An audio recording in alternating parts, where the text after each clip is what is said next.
All right, welcome to book number 5 of the Leadership Academy Book Club. There are 6 scheduled books in this series, so we're almost to our last book, and we'll see if we continue after that. This has been a funded proposal from Fund 6, so we are cruising through. I put some links in chat. We do have a Telegram channel, so please do join that if you want to continue the conversation offline. There's a link to a Miro board, which we'll be using to take notes and to discuss the book, and then the link to the book itself. So just a quick show of hands. Who's actually read the book, Building a Second Brain by Tiago Forte, which is today's topic? So it looks like Alex has read it. I've read it. You don't have to have read it to be here because we'll go over it and we'll talk about it. The concepts are pretty simple. This one was a really quick read. So I've lifted some of the salient points out onto the Miro board and we'll take a look at that. Let me share my screen. And, we'll get the Miro board up here and then I feel so bad about not reading in a way. One, because I love Tiago Forte and the book and his videos and all sorts of stuff. And it's just super busy as everyone is. And I knew that we would do a good job of working with it here. It is on my list. I think he reads the audiobook whenever an author reads their own book. I think it's like extra special. So I think I'm going to grab the audiobook at some point. awesome. Yeah, it's definitely worth a read. I found it really interesting. So I threw some stuff up here on the Miro board for those just joining. Here are the links to the Telegram channel, the Miro board, and the book itself. We're on the Miro board. Today's topic is Building a Second Brain by Tiago Forte. And in his own words, it's a proven method to organize your digital life and unlock your creative potential. Harness the full potential of what you know and lead a more fulfilling life. Those are pretty big promises. So we're going to talk about that today. So at a high level, the book is describing Tiago Forte's personal knowledge management system. And there's a term PKM, personal knowledge management, that's thrown around. And a lot of different people have a lot of different ideas on what that means. I've started, if you want to look at the bottom section, this is an area for you all to drop links to share your own knowledge. I've seeded it a little bit with some building second brain resources and some videos there, some PKM tools. So I've listed the ones that I've used: Obsidian, DevonThink, Roam Research, Notion, Craft. If there are other tools here that you use and enjoy, please drop them there so we can share that knowledge. Miro, nice. And then the third column here is other PKM methods. So there are some really great books out there in systems, like How to Take Smart Notes by Sankei Orens. There's the Light Kit, which is from the Linking Your Thinking person. I've also added something here called Pillars, Pipelines, and Vaults, which I found interesting. And then a video by Ali Abdul, who also is a big PKM fanatic and productivity guy. So there's some nice resources. I'd love for you to share your own as we build steps through. I see David Allen popping up, so that's awesome. So yeah, as we talk and things trigger any thoughts, feel free to drop stuff in there. So this is kind of a collaborative build session to share knowledge, especially since we're talking about the meta topic of knowledge management. Any questions or comments before we dive into the meat of the book itself?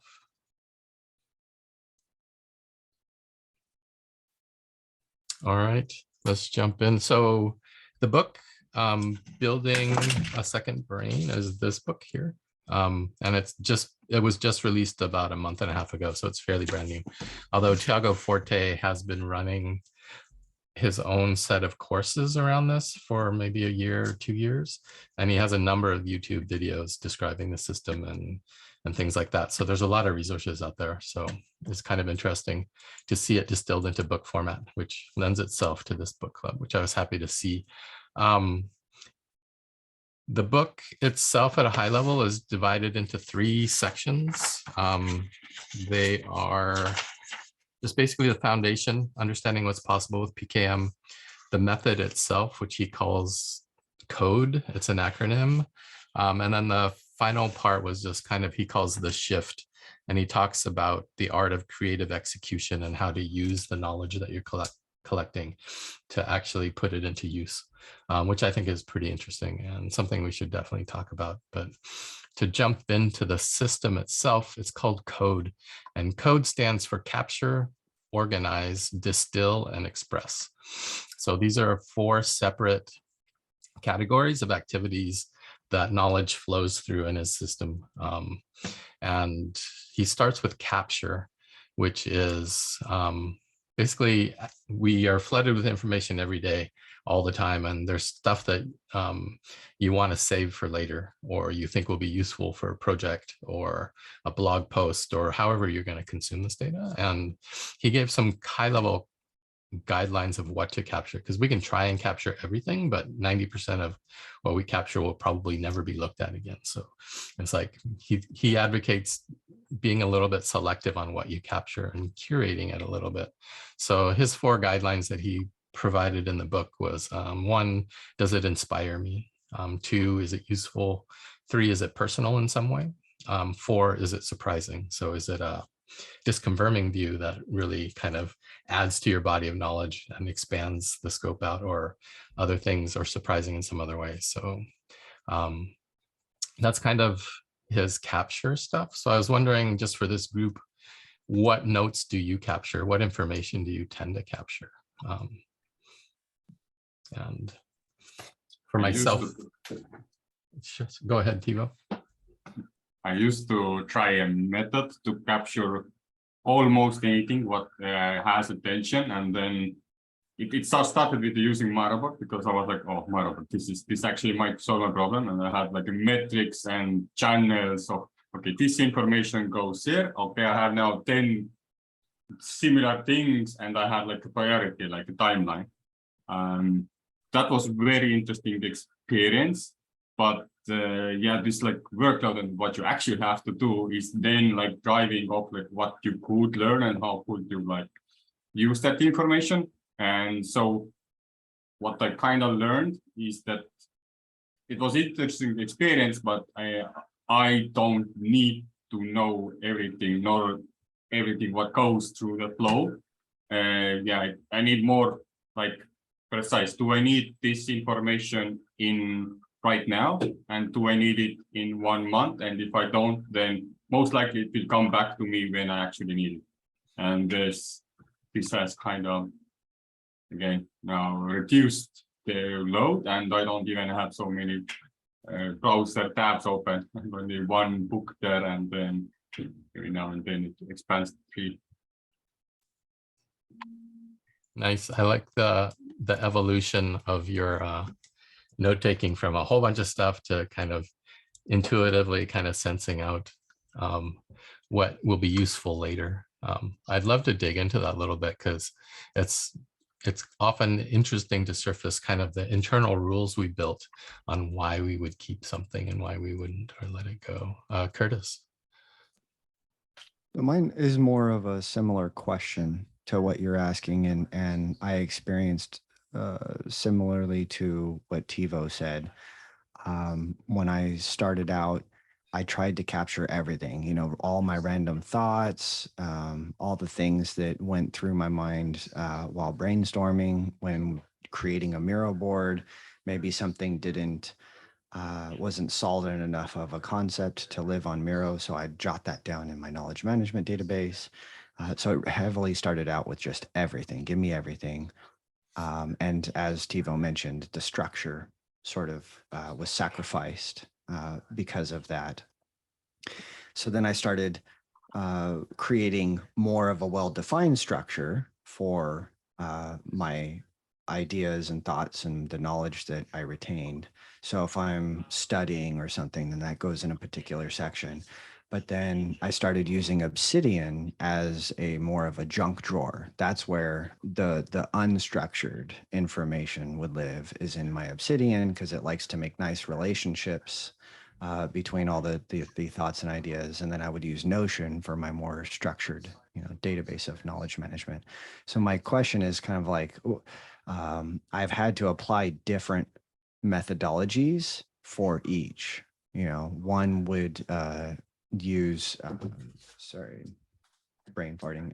The Zettelkasten is my more structured, and then the Obsidian is more unstructured.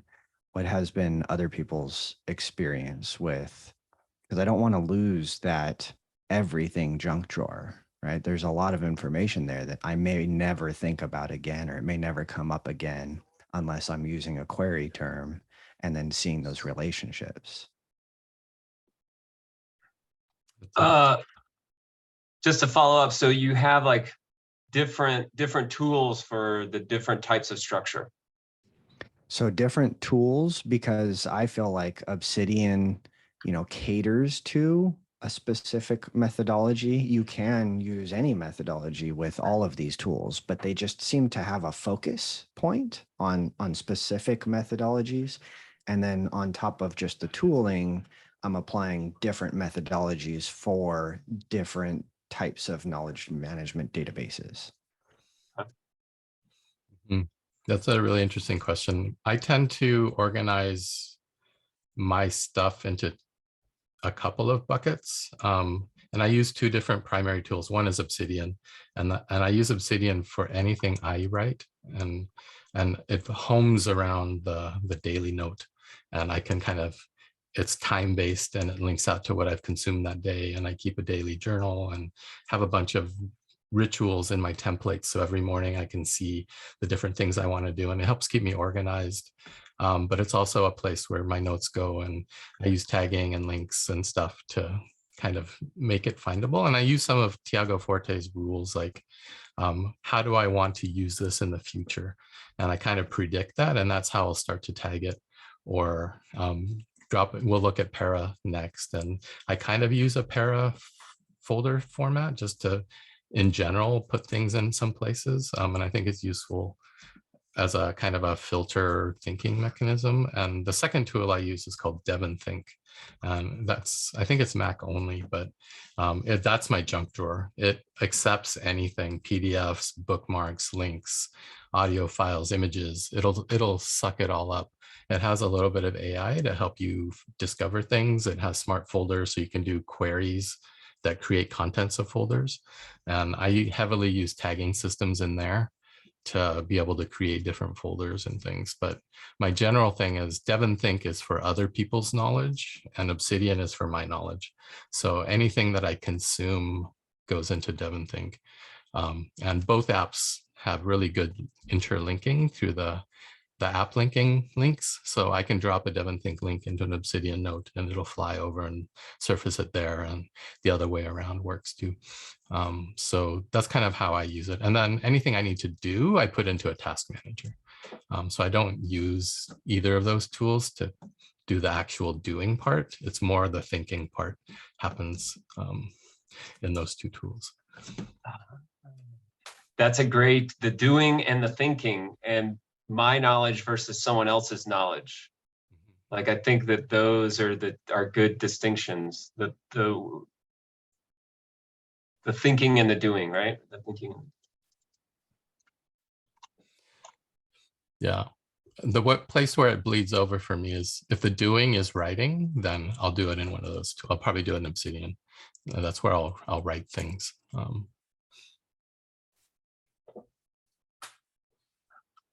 Right. And will we get to like atomic notes and the whole like gardening metaphor?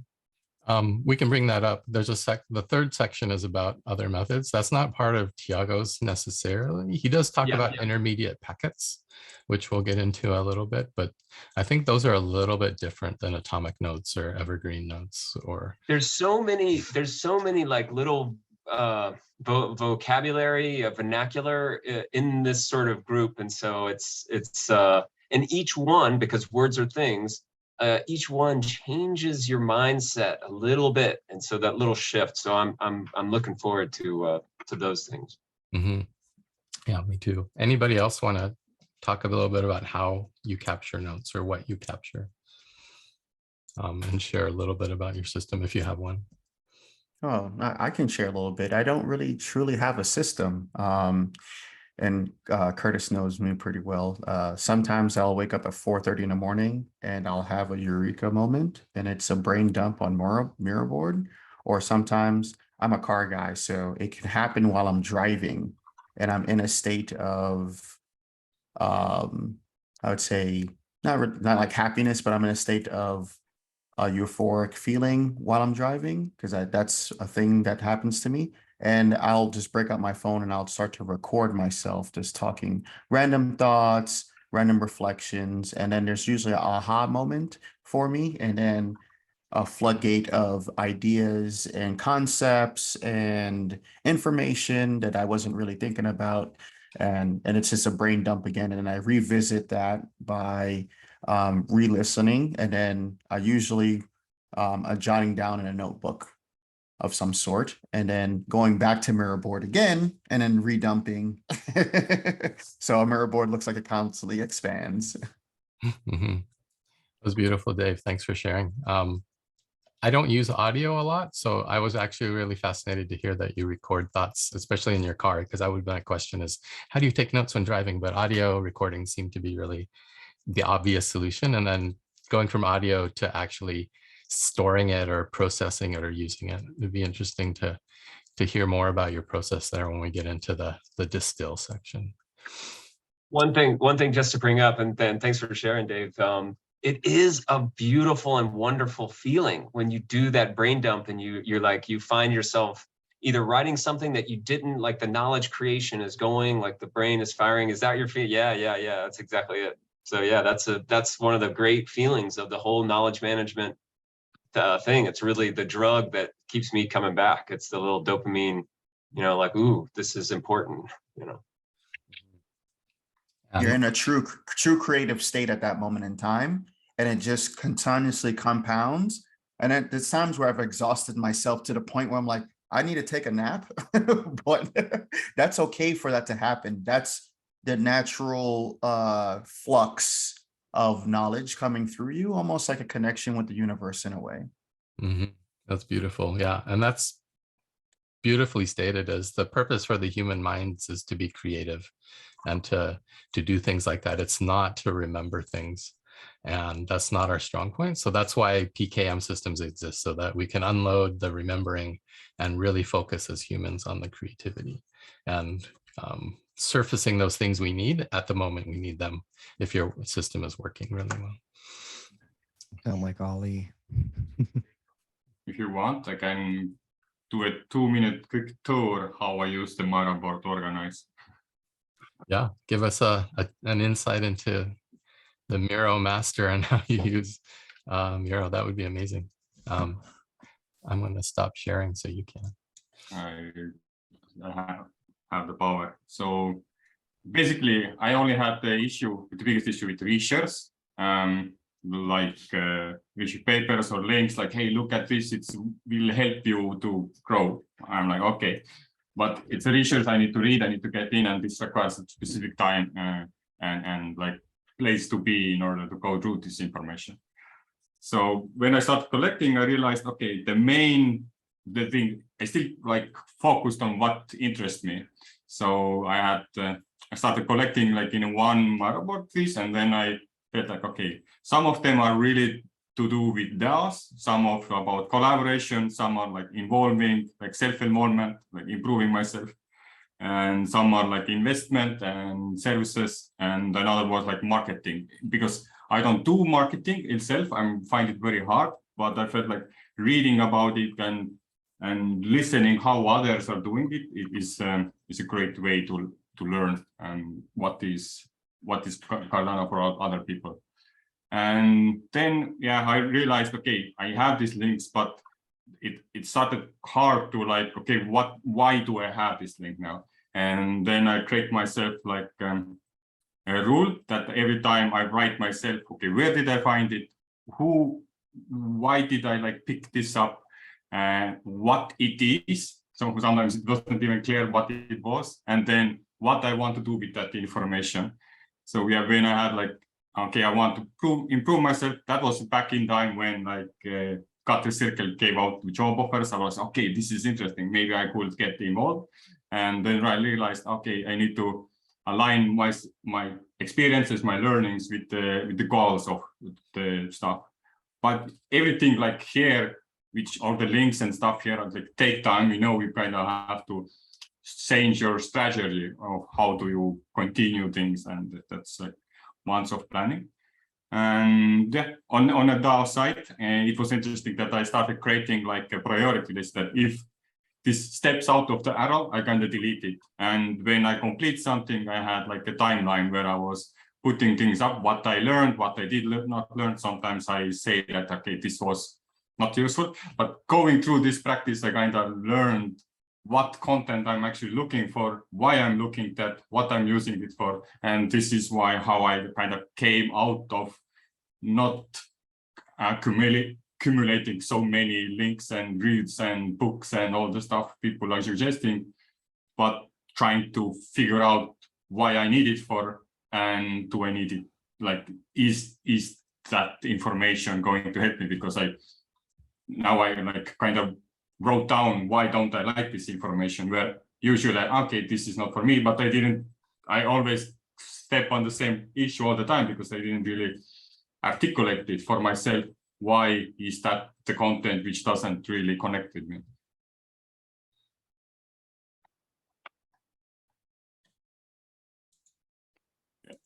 The mind of Tevo, that's incredible, man. That is really, really fantastic. I love the graphicalness of it. I love the timeline and the flow of like, it really, what we talked about earlier in the sort of brain dump, and it shows like that things evolve. Mm-hmm. Yeah, that's beautiful. Thanks for sharing that, Timo. All right, we'll go back to the Miro board. Does anybody else want to talk a little bit about their systems? I'll jump into something. I just saw, I was reading chat and Randall mentioned spaced repetition as a way of recalling and remembering stuff and doing stuff with knowledge. I just wanted to pass along one really helpful tool that I use. And it's called Readwise. And Readwise.io is just a service. It does cost a little bit of money, but basically you can have it sync with different things. It'll sync with Instapaper, with Kindle highlights and other stuff. So as you capture little snippets and notes, it'll load it into Readwise, and then it uses a spaced repetition system to surface those back to you again a little bit at a time. And you can configure how often that happens. So I'll show you the basis is this daily review, and I can click on this, and basically I primarily use it with Kindle. So as I'm reading these books, I'll highlight something in the Kindle, and then it'll automatically be synced with Readwise, and it'll surface here after a little while so I can review it. So this is Building a Second Brain, Tiago Forte. And for some reason I highlighted, in a sense, note-taking is like time travel. You are sending packets of knowledge through time to your future self. I thought that was interesting and memorable. So I highlighted, and now it's come up again so I can remember that. So I want to keep that. So it'll go through and yeah. And there's it'll a song, send a letter to the future. Exactly. But it's a very useful tool, and I have it configured to give me 5 snippets a day, and I just go through it, and it emails me a reminder. I click on it and I go through, and then as you go through, these come up less and less, but you can change how often it shows up again. You can actually, there's a thing called master, and you can actually create cards that are I forget what it's called. But basically you can create sentences with blanks in them, and then you try to remember what goes in those blanks, and then it'll show the blanks. So it's a way, really, if you're studying medical terms or things like that, it's a useful tool for that. But I primarily use it just to surface those notes that I thought were memorable through the books I read. And then the really nice piece is Readwise now has a native Obsidian plugin, and it will sync all of your notes and the book's metadata into Obsidian. And then you have it as a note as well, including all of your highlights with links back to the Kindle, where you can go back to the source material right away. So it's a really great kind of huge way of consuming your reading data and being able to refer to it later. So I thought I would introduce that if people hadn't run across Readwise yet. But that kind of gets us towards the next part of the code system, is organize. And Tiago calls it saving data for actionability in the future. And one of the primary tools that he introduces here is something called Para. And I have a whole section here devoted to that, but Para basically is an acronym standing for projects, areas, resources, and archive. And he has 3 general big areas. Projects are things that you're working on now. They have a shorter timeline. Projects have an end date and completion criteria. So that's kind of how you can tell something is a project. Areas are areas of responsibility. They could probably also be areas of not just responsibility of other things, but they're long-term things that you want to manage over time or maintain a quality of a standard of quality across time. And these can be things like in your job, you have a role as a manager and your area is developing your people. That can be an area. It doesn't really have a start date and an end date. It's not a project, but it's this ongoing responsibility. It could be something like health, or finances, or family, or things like that, where you want to be focused on these things, but they're not projects that you're kind of starting, executing on, and ending. So that's kind of the area for the folder. Resources are things that don't fall into either of those, and they're mostly like reference materials or topics or interests that might be useful in the future. And then his third one is archives. Once everything's done or no longer useful, it goes into the archive. It's never deleted or thrown away. You can always unarchive something and bring it back to life, but an archive is for anything that's inactive or that you no longer need at the current moment. And I know we've kind of structured, like Cardano for Climate, we were trying to figure out how to organize our Google Drive, and we kind of broke it down into this Para method, and we're still experimenting with that. But I put a little kind of projects and areas table here just to kind of give a little, because there's a lot of confusion sometimes between projects and areas and knowing which is a project and what's an area.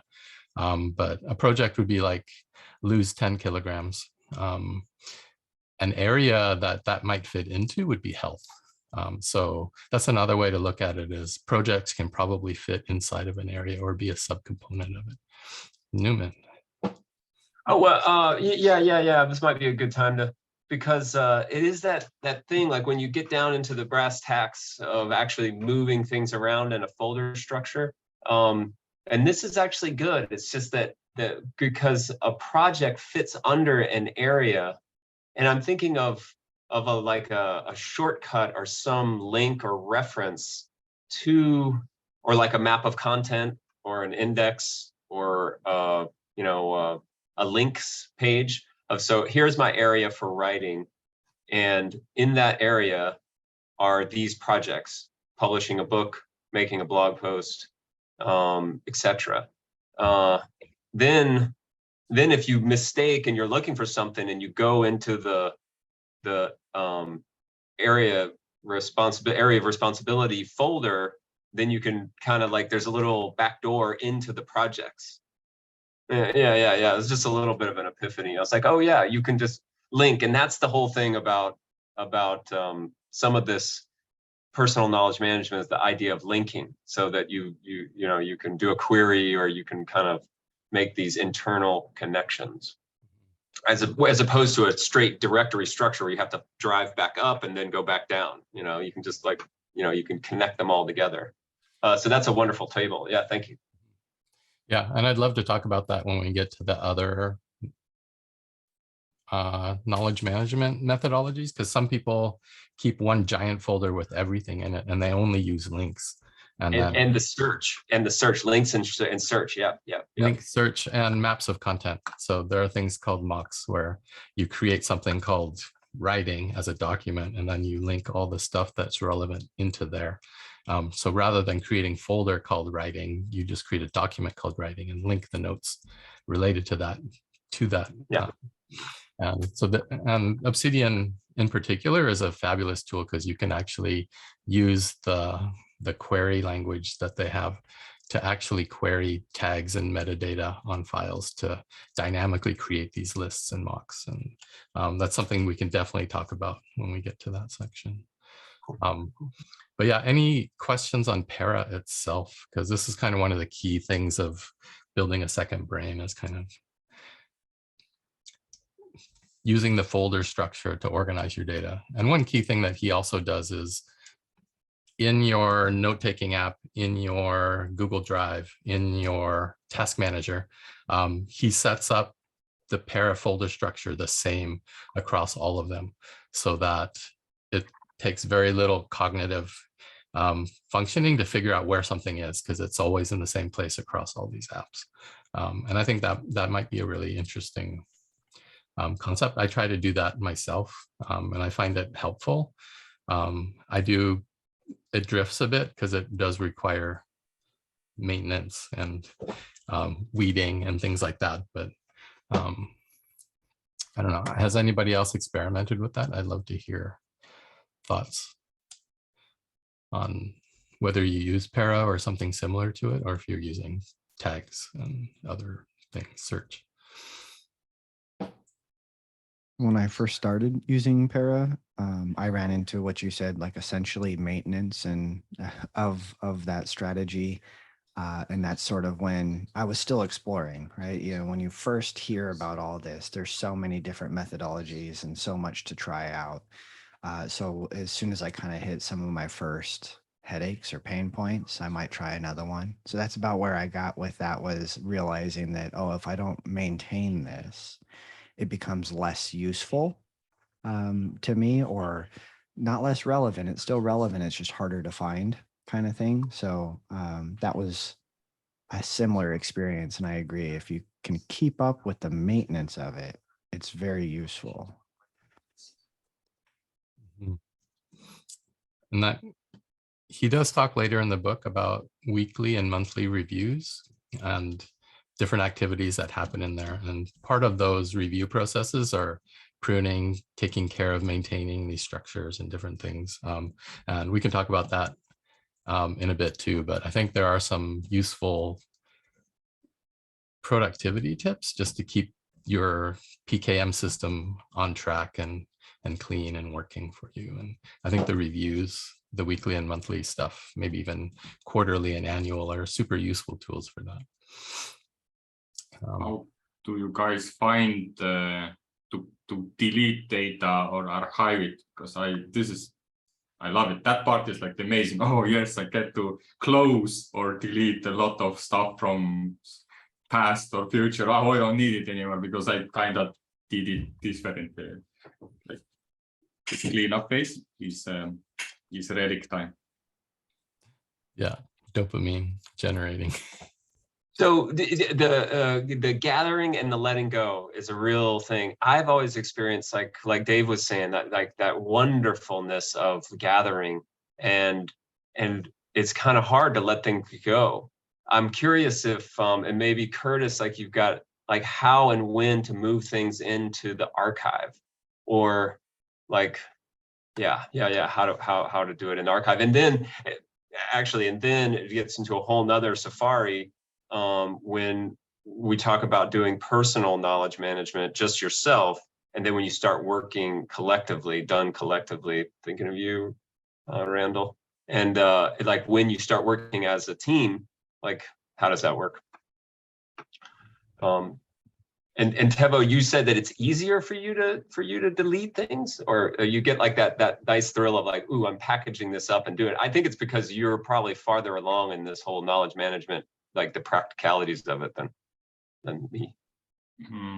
I wouldn't say so, but yeah, I do love to archive or delete.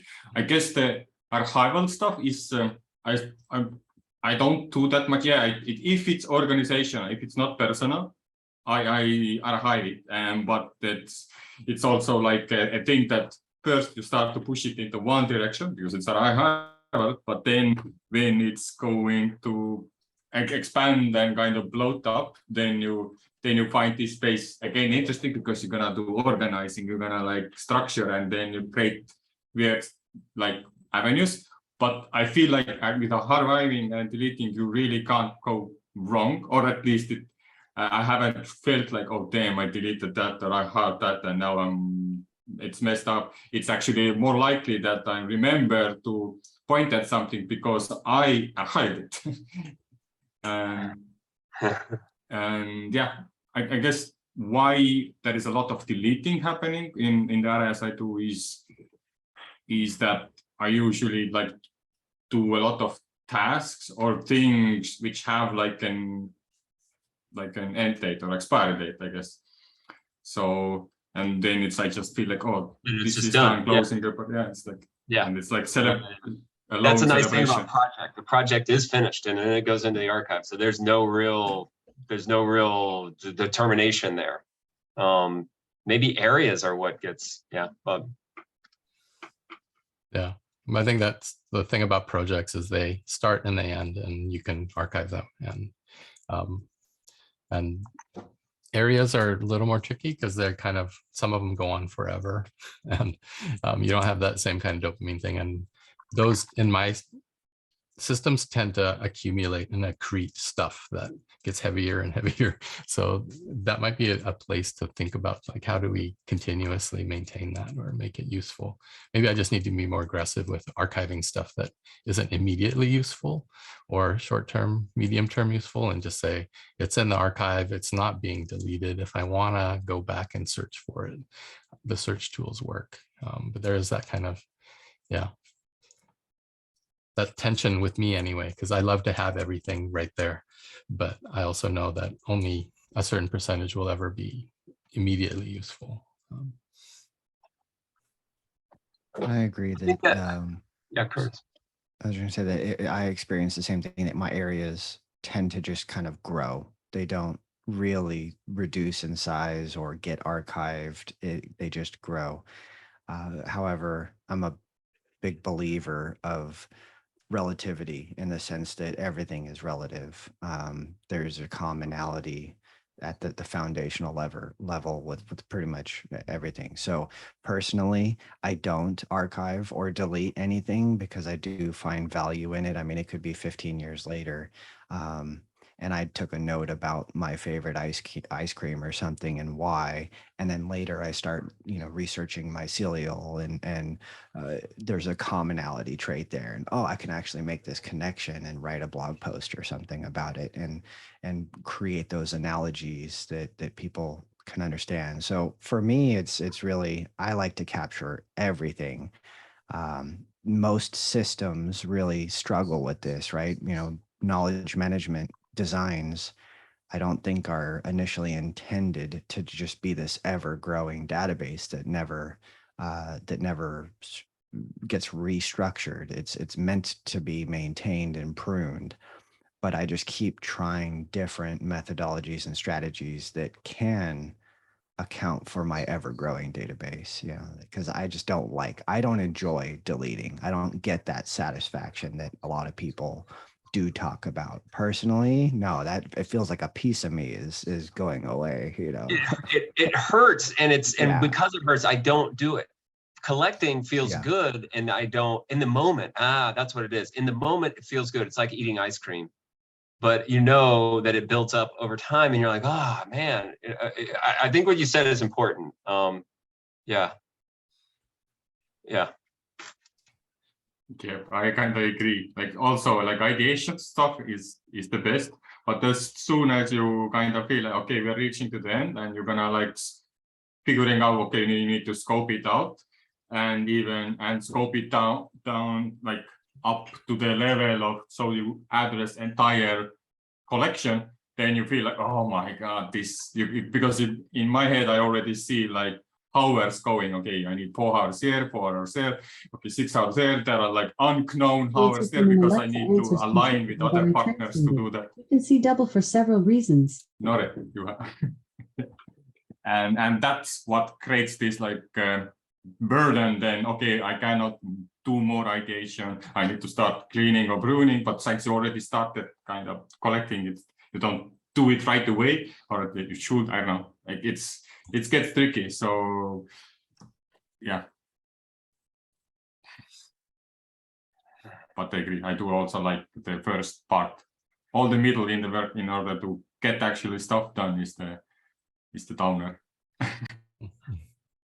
Yeah, and I it's that long-termness where you're like, oh, I know this feels good, but there is like a ritual. We talk a lot about rituals, and that's something that scopes it down. Like my gluttonous ice cream eating of just collecting every bookmark that, you know, and writing everything that, you know, incredible thing that everybody says here in these meetings.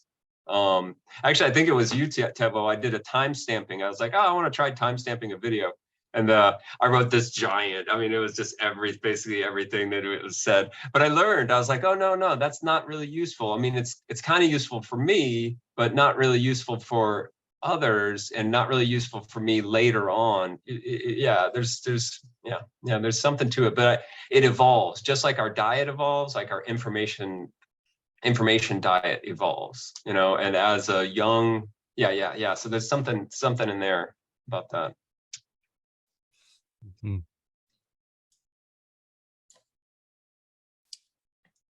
But I'm curious to hear other folks with this with the para method, and then, like, I think resource is actually one that is key, because it's just like a list, and it's like if you find yourself looking for something, then you can make a resource. Like it's a phone book or a directory, anything that you can look up. I love resources because it's just like, oh yeah, there's lists of things. Anything that can be in a list, I want to put it in a file that's then linked to all the projects and areas. And really even archives, you could have a list of all your archive stuff, and then it doesn't go away. It just sort of exists and you know where it is. I love the resources. I've started to come to really like, ooh, resources are great in the folder. Mm-hmm. I use DevonThink a lot for my resources because that's where I put other people's stuff. And I'll have like a resource folder called DREPs, and any article on liquid democracy or IOG blog posts or anything goes in there. I'll have a resource for personal knowledge management as a topic, and I'll have links to all the different systems and things that I've run across. So yeah, I love resources too, because that's where I stuff things away. And to be honest, that's one area I should maybe archive things that I'm not using very much, and just to make it easier to serendipitously navigate through there. I don't go in there very often because there's so much now, but if it was smaller, maybe I would. But I just wanted to retouch the archive thing. For me, archiving is it's another folder or section of my systems where I can put stuff, and it's just one step away. So it's not gone. It's still searchable.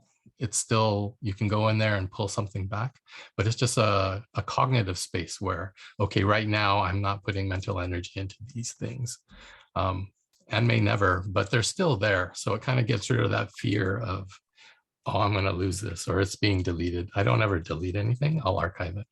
But that's what I mean by archiving, is it's just slightly further away, or conceptually it's kind of in cold storage, but it's not really. It's just still in the same systems.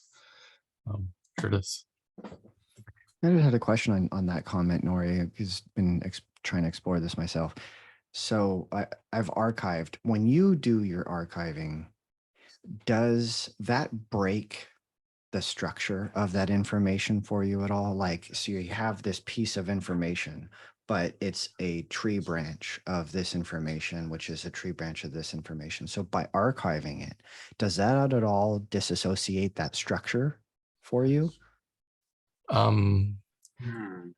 That's interesting. I tend to copy and place it in the same tree structure as it was over here. So So entire categories get archived, or Or entire sections get. or at least the folder structure, and then the Okay. will be there. Okay. So eventually, as I grow out of all these current interests, they'll all move in and populate that tree structure. I don't tend to just archive a folder and have a bunch of disassociated folders. If it's in a nested hierarchy, I'll copy that, even if the upper ones are empty. Yeah, Newman.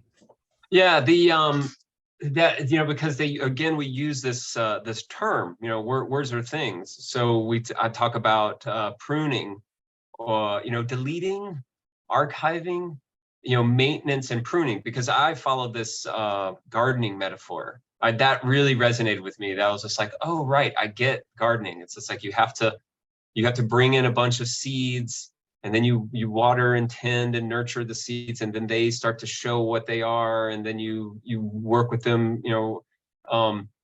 So the idea of pruning, but the thing is that knowledge is not a tree branch, because, well, because when you cut like a branch, and now all of a sudden the sun and the water and the shade, so sun from the top, shade from the bottom, like starts to affect all of the other branches and stuff around it. So it's like, how do you archive one piece? I think archiving a project, super easy. Archiving a resource that goes along with it, also easy. Archiving an area, that's the one that feels harder, because it's like, you know, it's more, okay, Dave gets it. Yeah, right on. Okay, yeah. So that's interesting. So, but now just having that thought, I'm like, oh, right, resource, you're chucked into the archive. Project, I'm super happy to see you go, because thank you. But an area, then I can feel okay about, okay, how is this going to affect other areas? I think it was Tevo that said, talking about the time, that there's this, well, he talked about the time and how things evolve, but then also the time that you want to devote in your intentions. Like, okay, this week I want to spend more time with, you know, family or my health, spend less time on a project, or you know, writing a blog post. But then there's also the looking back and say, oh, I spent all this much time on this. You know, that's sort of in the books. I can look back on the previous week and say, oh, these are the things that I spent time on. Yeah. Anyway, Curtis, that was inspiring. The whole idea of like taking something out and how it affects all the other parts. Yeah.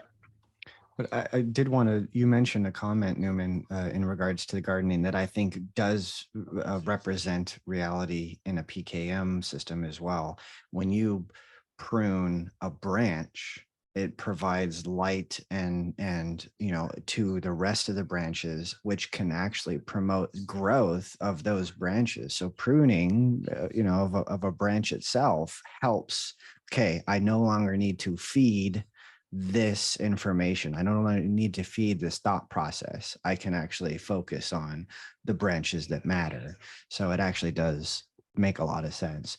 But I like, Nori, so you're essentially saying, okay, instead of just pruning a leaf off one by one, you're pruning the tree branch by reproducing that structure in your compost pile, in your archive, right? Ivo. I'm noticing a gap between the use of the data bit. And one thing I also do, even in this research, when I do something, I use calendar to take track of that. And then I have like an hourly, actually minute-based stuff, where I'm spending. So is anybody here also connects their areas or their projects or anything or research related to time and place, or like certain calendar timeframes, or how you all go about that? Because if you are high project, you are high it in the calendar too. No, most likely you don't, like you don't associate. At least I noticed that in this discussion that you don't associate file with the time and the schedule all the time.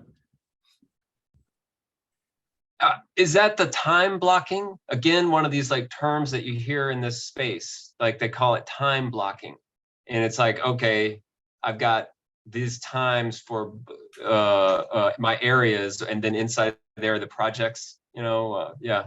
how do folks do that? And the calendar, like how do calendars fit into you know, the PKM? You know, like because everything that we do has like that metadata point. It's just like it happens at a time in the timeline, the hands of time, and then also a physical or space. And you can think about a virtual space, like happens on Google Docs, it happens on Miraboard, happens in Swarm.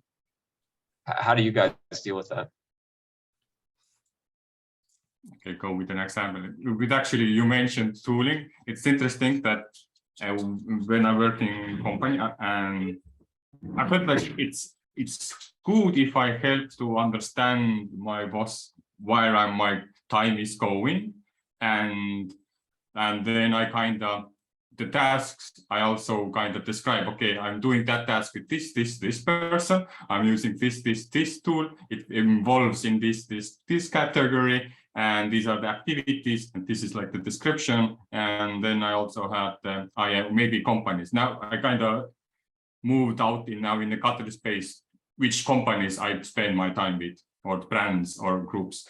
So yeah, like this creates this interesting section where like, oh, all the writing stuff appears in Outlook, not even in Word documents or Google Sheets. Most of it happens in emails.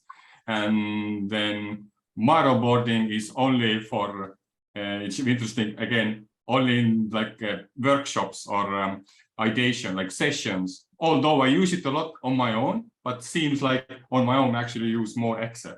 And like these kinds of like meta understanding of the data sources and tools you use to where you allocate your information, that gives like this feeling of maybe I can like integrate or manipulate. So I'm trying to move from one product to another to kind of get to this state of maximum flow, or I don't know, maximum integration. But it's, yeah, it is very time consuming effort because that's just like, I don't do that much of coding, and it takes another time. Since you asked about calendaring, I just wanted to show how I do it. I use Obsidian. This is what I'm waiting for. You blew me away way back in the day, because I'd never really seen. I will tell you this. I had gone into Obsidian and looked at all the stuff, and I had never gotten it until you showed me this one day a few months ago. And I was like, oh, now I get it. Okay, so I'm hoping, I'm like looking at all the other people here, and I'm hoping that maybe they have the same experience. Not to build it up too much, but go ahead. Yeah, so Obsidian has a couple of plugins that I use. One is periodic notes, and calendar, and templates. And so I create a daily note template, and every day a new note is created for that day, and that's what I center my day around. And I have a template that it pulls up. So I have all the sections I want to fill in. I don't always do all of it, but I do the time blocking section. So basically, I just have some references here with links to other notes for my weekly goals and my weekly note. I pick 3 top goals or priorities that I absolutely want to make sure I focus on today. So today I put in book club, and later I want to go for a walk and do some reflection. I don't have a third. And then if there's some tasks that absolutely must be done, if I have a deadline or something, I'll add them here just so I have a reminder, because I'm looking at this note all day long. And then as something happens today, I can just make a quick note under musing and notes. If somebody shares an interesting link, I have a place to put it. And then they're kind of linked to the day where it came in, but I can sort through and do different things with it later. But the key to your question was, I have a day planner and journal section where this is basically just a list in Obsidian, and I put in the time here, wake up, feed cats, make coffee, then I journal, I shower, get ready for the day, do some daily prep. This morning we had an SPO impact accelerator, and then at 10 my time, we started the book club at Swarm. And then you can add anything in you want, like say at 4 p.m. I want to watch a movie. And so you can add this in, and then I just have a hotkey, which then will move and link this daily note to the side here. So as we go through the day, it tells me what's coming up next. So that's how I do my time blocking.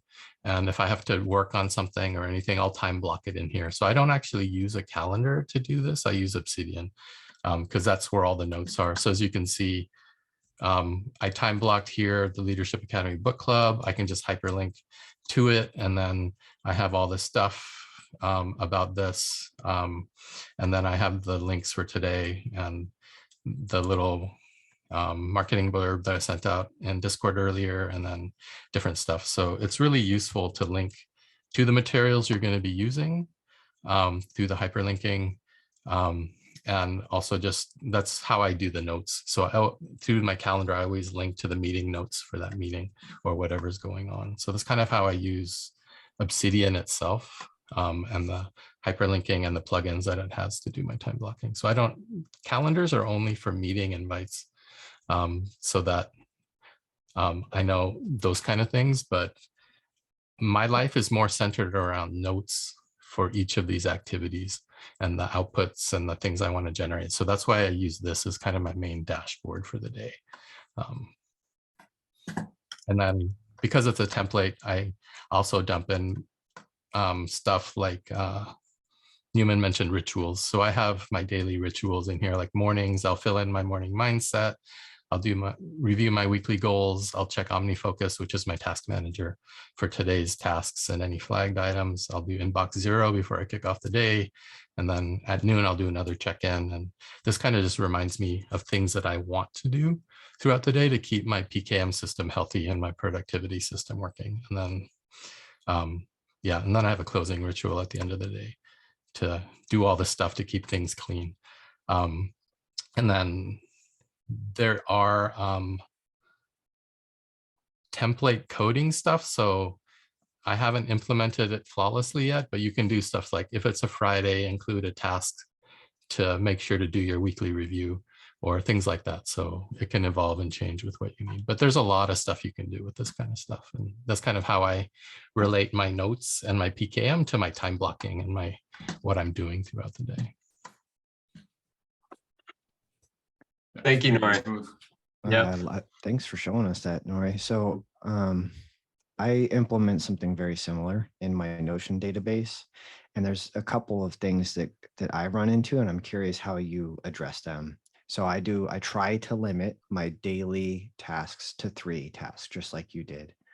But those tasks tend to, as I get into them, find that there's child tasks or prerequisite tasks that are a part of that, and that the scope tends to expand beyond the day.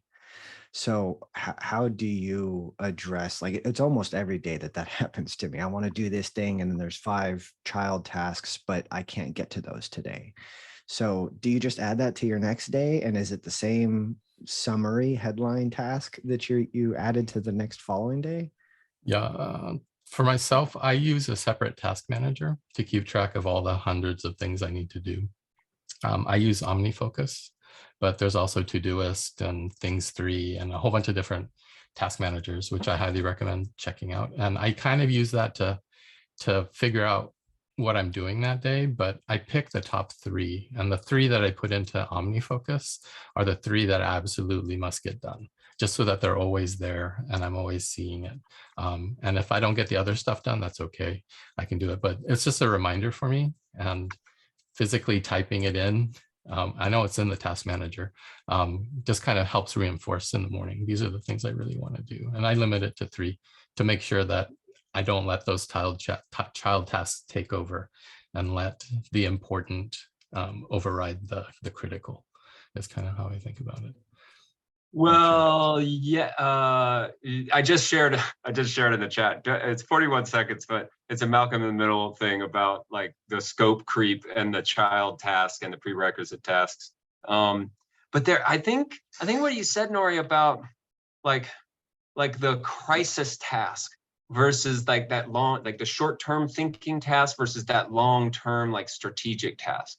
I think that the idea of just, because it sounds ridiculous, like you're just going to do 3 tasks today, but the people who know realize if you try to do so much, it's just we know that things just sort of scope creep. yeah. So I think that's a valuable lessons learned, or sort of a feedback to new people in the system. Is like, it's like, yeah, it's like there are other things going on. Yeah. Mhm. Yeah, I'd love to hear how other people do it. Do you do calendar time blocking? Do you just wing it, hope for the best, or do you have systems in place? What do you use for mapping your PKM and your calendar together? I'm sorry. For me personally, the PKM is still very, very new to me. I haven't read the book yet. I'm going to. It's on the list now. Thanks, Curtis. But what I have been doing for a big majority of my career is storing a lot of information in here, which does not work long term because it's an exhausting task. I've created check boxes in my head that most people around me don't know about. And I'm progressing through those check boxes throughout the day. And then by the time I get to the end of the day, I realize that, oh man, I can no longer make any more decisions because I'm so mentally exhausted. So now I'm going to be adopting this PKM method and seeing how that works for me. Curtis has been kind of warning me about this for a couple of weeks now. So he's like, you kind of need to change it. So the checkbox method is something that we've kind of all adopted throughout our careers because of project management structures. And then it kind of seeps into your personal life as well. So then your work-life balance is kind of not there as well. And then it kind of seeps into relationships as well. So checkboxing is not the way. So I'm definitely moving towards this as well and reading the book to get some better in-depth knowledge of the PKM method. Beautiful. Alex? Well, about the productivity and knowledge management, I'm rather different from everyone here because my life is a bit more chaotic. You know, I have sometimes tasks coming in randomly. So I use a little bit different system. For example, what Curtis mentioned there, when you have like a subtasks appearing, which are blockers to current things that I'm doing, what I do is just list them, and then I have this, you know, I kind of gauge in the morning how, or like every time I gauge how like well I feel, and then I just do Pomodoro technique for like 3, 4, 5 times a day, right? And then I just don't care what is the task I'm currently focusing. Like, okay, I have 3 directions that I have to kind of solve this week, and then there are these tasks which are blocking me. And then like, okay, I have half an hour, and if I don't succeed, okay, that's okay. And that's how I deal with it. And this allows me actually to be flexible, you know, because like, yeah, okay, half an hour, somebody came in and interrupted, and yeah, sorry, I can come back later. And this kind of also solves the issue that Curtis was pointing out, the blockers. Yeah, it's the part of the task, you know, you just do the task. Thanks for sharing. And I think that's a really good point is, I think there's a good Google video. I'll have to pull it up. It talks about the difference between manager time and builder time. And the calendars look way different and should be treated differently. Like builders suffer if you interrupt them because they have all this context loaded, and if they have to drop it to do something different, it takes time to reload, and it's not effective ways. So you need to be blocking large chunks of time to focus and work.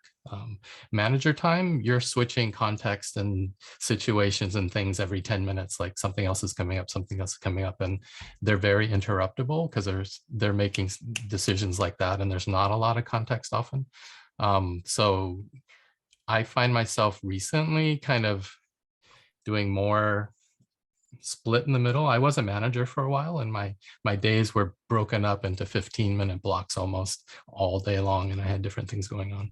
But it's really nice when you're in builder mode to, like, I formed my teams so that I said Monday, Wednesday, Friday, no meetings, don't interrupt anybody, just let people work. And then Tuesdays and Thursdays are kind of meeting days, and that's when you can expect not to get a lot of focus time. And just structuring things like that is often very helpful to understand, like, you need focus time if you're a builder. And to make sure that you carve off that precious time to build and not be interrupted all the time.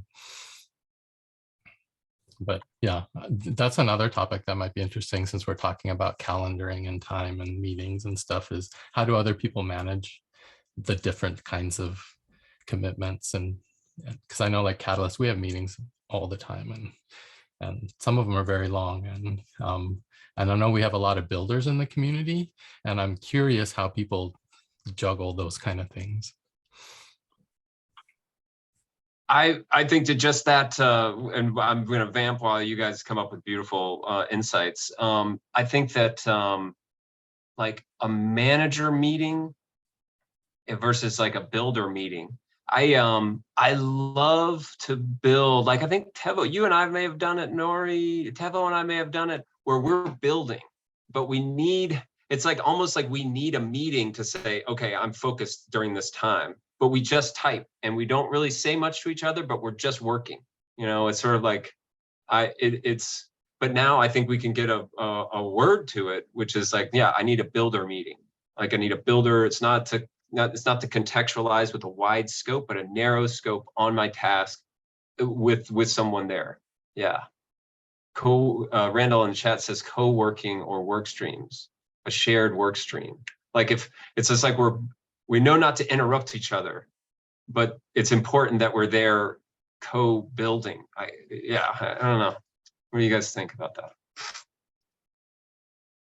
I think these works themselves are awkward if both are doing totally different things, but it's just personally me. Like I do know that there are companies and businesses which work very well, where there is just a lounge room where people just go breathe and work, or like say something, moment, and which doesn't really interrupt the flow, just gives hype to others. I don't like, but I avoid those places. And yeah, and on the point what Nori said, like I've also found myself now blocking days for meetings. And I do have 1 or 2 meetings every day, but not like in Tuesdays and Wednesdays. Now this is like every hour something is happening. I think Yeah. I've done that method before with my kids. We all share an office space, and we're all working on different things, but we're in the same room. And there's times where I can tell that they're working very efficiently because it's very quiet. And we're all working, but we're feeding off of each other's energy in the room. It's really refreshing. So I'll add to I that. agree. No, it's nice when you can kind of feel that energy, right? Of primal focus. It really does resonate. And you can kind of feel it and almost like tap into it if you know somebody else is doing it. I feel like that it's motivating. I want to go and focus as hard as that person is. I want to be as productive as that person. But Tivo, you made a comment and it made me kind of question. This is to everybody here because we're kind of, I see, we're all doing a lot of the same things and similar things. My weeks tend to consist of 5 days a week, 8 hours a day of meetings. And then on the weekends, it's about 4 hours a day of meetings. Then on top of that, anywhere from 4 to 8 hours of work.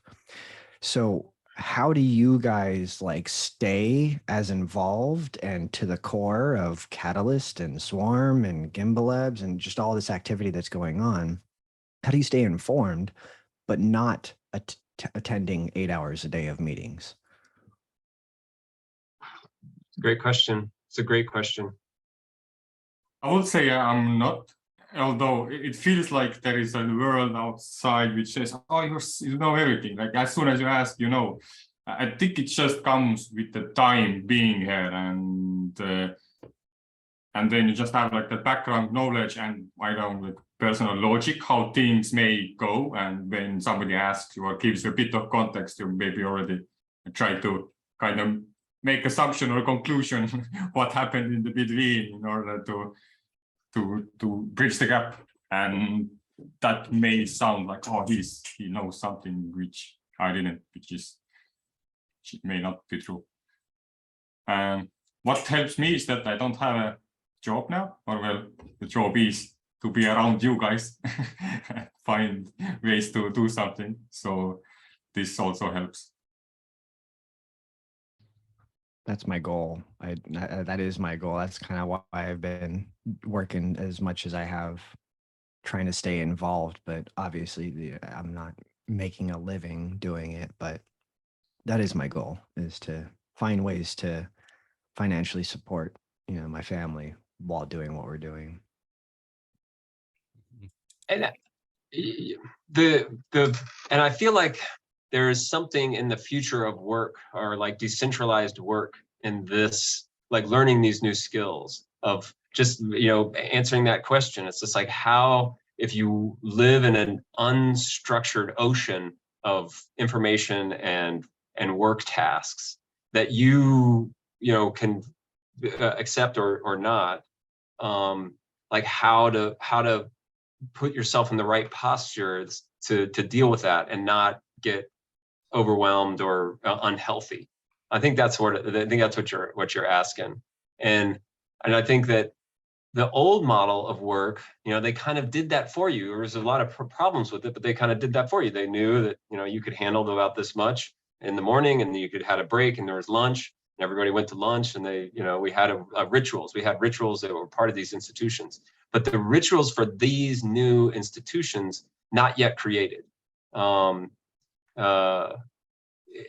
so basically, that weird sense that I feel, and I think that you're feeling now, it's just like and I think Tevo mentioned, it's just like, learning and maturing into this new type of work, and that's sort of how I frame it. And I'm like, okay.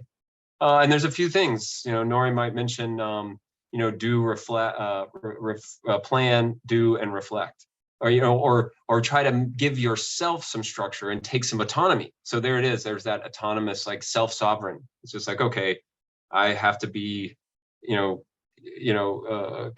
have to do some of those tasks that the institutions used to do for me. And I'm not trying to be authoritative. It's just sort of how I'm thinking about it, because that's a great question. And it's the question that we all really have to address for ourselves. And it would be great if we did it as a group. And then, I hope that for the groups that I'm working for, address that and sort of make allowances for it, and that so that people can join as they need and get the work done as best we can.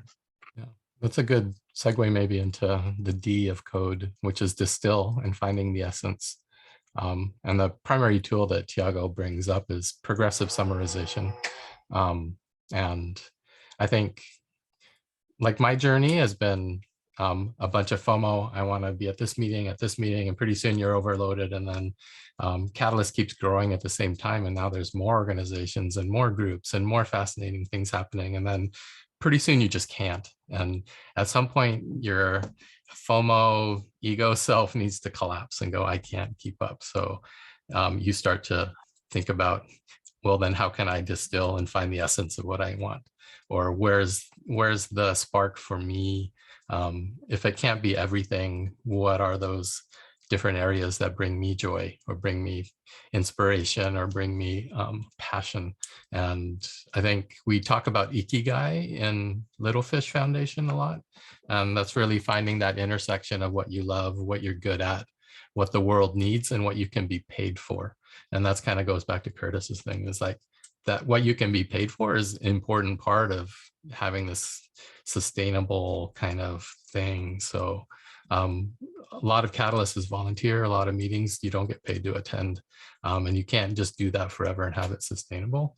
So that's kind of the challenge as well. But I think this concept of progressive summarization that Tiago goes into may be helpful to be able to quickly be able to summarize the contents of something that's happened and understand without having to attend a 4-hour meeting or a 2-hour meeting. You can get a high level overview and understand the gist of what happened, and then be able to contribute yourself in an asynchronous manner. And I think that's another thing that we need to really figure out, is how do we let people participate who can't show up? Because people have jobs, people are in different time zones, different countries. And it can't be just the people who have the time and the privilege to show up for these long multi-hour meetings and things. So I think it's, yeah, as a community, we're figuring all this out. And yeah. Speaking of taking time off, you took a lot of time off. I'm just wondering how much your PK and all the processes suffer or distill or are in use in that period. Is all the system continuous, or there is also break in the system also? And same question for basically everybody else who takes break. Hopefully you do. Yeah, I took 30 days off and went driving 7,000 kilometers with my family. And yeah, during that time, I'm not using my tools or my PKM system while I'm driving and exploring Canada and doing stuff. There were a few days where we were visiting and doing stuff, and I whipped out my laptop and quickly did a daily plan just so I can make sure everything is being covered. There were 1 or 2 days like that, but for the 28 other days, it just kind of, yeah, went to the wayside. The beauty of my system for me is it centers around the daily note. So when I came back, I was able to say new daily note for today and just follow my templates. And I didn't need to remember anything. The system's there. The templates show me what to do next. And I was able to get back right into the groove of things. So it was good. And as for what happened in those 30 days, I basically selected everything Marcus read and now I'm back. I'm gonna, if anything's important, I'm sure it'll come up again. That's kind of, yeah, I had to totally let go of the FOMO part of that. I like that. And so, yeah. Well, that is one of the things about like how resilient a system is just like if you can kind of let it go and see how it decays. It's like, okay, these are the things that like the spinning plates, and it's just like, okay, which ones are spinning fine and which ones have collapsed and which one have collapsed and broken apart and disintegrated, and are just like, okay, that wasn't, but yeah, I think that the spiral has something to do with it, like sort of like pulling, that big the big end of the horn spiral, and then it sort of collapses down, and then stuff the catalyst, the crucible happens at that impact moment, and then it disperses, and then you recollect. So there's a dynamic and a, when working with others, you'd call it maybe a harmonic. Like it was just like, okay, that we all kind of come together, and it may be, to a cycle. It could be like you're on a daily cycle. This is my daily note. And then it could be like on a moon or a monthly cycle, or I guess the seasonal cycle is not the sun, but maybe the tilt of the earth cycle, so there's all these cycles that go on, and that in this new organizational model that, have I made it yet? Have we created it yet? I hope that it reflects and respects those cycles of the person and the node and the system, or the person and the community, or the content and the context. Yeah. Yeah, I almost took that as like a PKM reset, almost like some people do these things where they detox their bodies and colon, liver, kidney, and then they almost reset their whole body. And then now they can introduce new foods or more healthier foods to their body that actually help them with the longevity of their energy and restructuring of the way their body consumes and nutrients. So that 30 days was almost like a detox and then a reset for your whole mind and your whole PKM structure, sounds like. Or that's the way I took it as. Nori, what do you think? Is that something that, like, did that kind of happen? Did you come back, like, did you have a new insight, or, did you feel cleansed out or detoxed? Do you feel like better, yeah. A little bit. And then it also allows you to reflect. And I go back to, like, say today's Leadership Academy note that I have. Was it helpful for me to reboot and run this today? And answer is yes. But other notes I've gone back to, and I was like, I have no idea what's happening or where we left off. So maybe that style of note taking didn't work and it's not helpful for the future me. So it's a great way to test your system too, because if the purpose of your note taking and PKM is to send packets of wisdom to your future self, if it's not doing that, if you can't test it and have it actually work for you, then maybe you need to iterate and evolve it or try something different.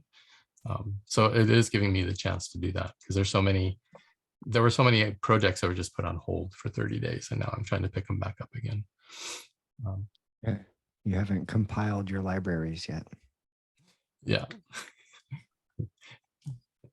I didn't know what dependencies need upgrading. Yeah, yeah, yeah. Yeah. But keep the programming references coming because it definitely yeah.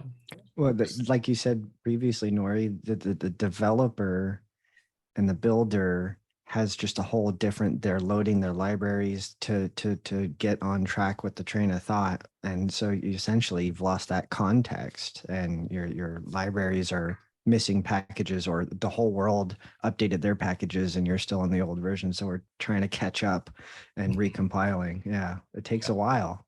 It does take a while. And sometimes you just give up, like email, like select all, archive if it's important.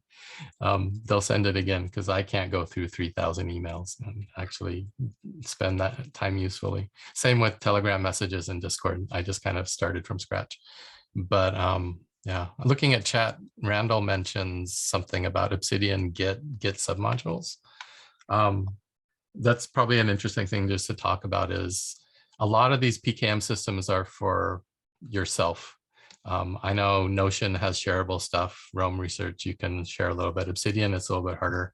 I do use a Git repo because Obsidian's just markdown documents. It's for the stake pool operation. I run a stake pool with 2 other people and we share notes on how we maintain things and we do it through Obsidian. So I'll do an update. I just rotated the KES keys. Here's something that changed. I'll update the docs and commit it, and then they can pull it and they have updated documentation. So it can be a nice way of sharing docs if you're technically capable or you have some reliable storage sharing mechanism for the notes themselves. But I'd love to hear other people's experiences on how do you do PKM in groups and how do you do it? That might be an interesting topic. Thank you for bringing that up. That's actually been a question of mine as well. I play with Notion and Obsidian, and then I start sharing those databases with Dave. When you're building a PKM methodology and a database and your structure, you're doing it at a personal level. You're doing it for how it best fits you, and everybody is different. So I have definitely seen a struggle with that when you're trying to share databases in a team. It gets a bit difficult. SnapBrillia, we're doing the same thing. We have a Notion database over there. I do find the more you categorize, label, tag, and just define your structure, so exclude the junk, exclude the thought process. It's the final product that ends up in the database, then it's a lot easier to navigate and it's a lot easier for multiple people to navigate. But if it's just this collection, so in my opinion, you got to use a completely different strategy than your personal knowledge management. That's catered to you and how you think and how you structure, your concepts. But in a shared environment, it really needs to be filtered and just your solid content. At least that's just my opinion, because it is a challenge doing that. I feel like this is where we enter the decentralized governance, like connecting every thought and way. At least we have now a tool of and like we could try with smart contracts to create these knowledge graphs where like you put your idea in, and if it doesn't match, it doesn't accept it, returns you. So you need to fix stuff. And where current system is, you can kind of shove information in the wrong place, And if it gets trendy, or like people, oh, okay, this is, or like this makes sense to me, and somebody understands the way it is, it kind of populates. But the people who set it up, or the people who used it correctly before, now they are confused, and they kind of now try to fix that some different way, and now you just have like a requirement to have a meeting to figure that thing out. And this is, so we have everything now which comes like integrating that, all that stuff takes a lot of human effort, like attention. And this is, I think we are stuck right now because we don't have the tools either to kind of to match these things. I think the Obsidian is like quite a nifty tool. I never really used myself. I've tried 2 times to kind of go into it, understand where I could use it, but never really found that like that aha moment. Oh, okay, I could start trying with this, and like now even thinking like pulling everything together, like yeah, governance structures. It's like I don't know, you just don't have these tools. Yeah, somebody mentioned in chat way early on if anybody had used Confluence, and it's basically wiki software, and that's what we used at Amazon, or at least my section of it that I worked in is we used a wiki, and people just updated documents in there and hyperlinked, and it allows people to edit at the same time and things like that. I know a lot of the community now uses Google Docs in the same kind of a way, at least just to write documents. I think it's a step backwards. There's no real hyperlinking or searchability or anything there with Google Docs scattered across 1,000 different shared folders. So I think this is a challenging area of group knowledge management, is how do we capture and maintain and keep a quality of standard over documentation for the community. Maybe, and I know that the other people use Gitbook, and things so that you can add markdown documents and publish websites and things like that. But yeah, I don't know. It's a challenging area.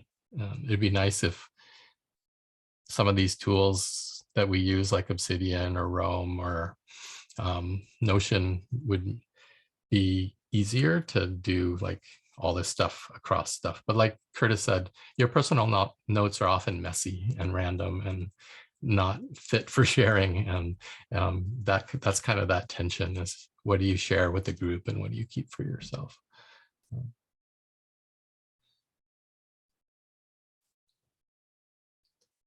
Yeah, man, I took a break at the wrong time. This is exactly what I was curious about, was the group, like switching from a personal thing, or working alone, or working in a small team, working in a homogeneous group. It's just like we're programmers, or we, like a functional team, versus working with a variety or heterogeneous team that has like different, like the managers and the programmers, the content folk and the context folk, the inward and the outward folk are all together trying to work together. That makes it's just a whole nother challenge. It makes it a real different sort of challenge. For instance, the wiki. So one of the good or effective teams that I was on was like a college web design, web building group. And we were all on one team, and we just knew to update the wiki with what was necessary and all the stuff. Updating the wiki was not a big problem. And so I like happily march off into like my first job, and I was like, okay, let's get the wiki going and the so-and-so, and just no one knew how to update it. They bristled at it. It's just very difficult for them. And I was like, oh, you just don't know how to do it. And so I'd show them how to do it, and they knew how to do it, but it wasn't a part of their thing. So it's a real different animal, like, because we get into the psychology and mindsets and metaphors. And then the Google Doc, the way it is now, like how we do perform those functions. And it's not that but it does, I agree, it does feel like a step backwards. Specifically when we're thinking in terms of non-siloed and decentralized sort of structure. But I figure it's transitional. I figure we just haven't made it yet. We just haven't made the tooling that works. But it seems like we've got so many tools. Yeah. Yeah.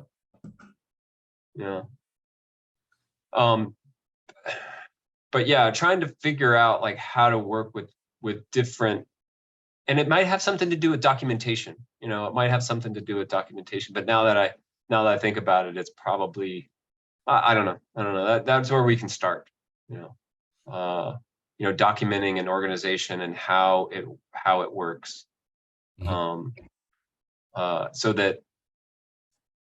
that new members can come on board, and that it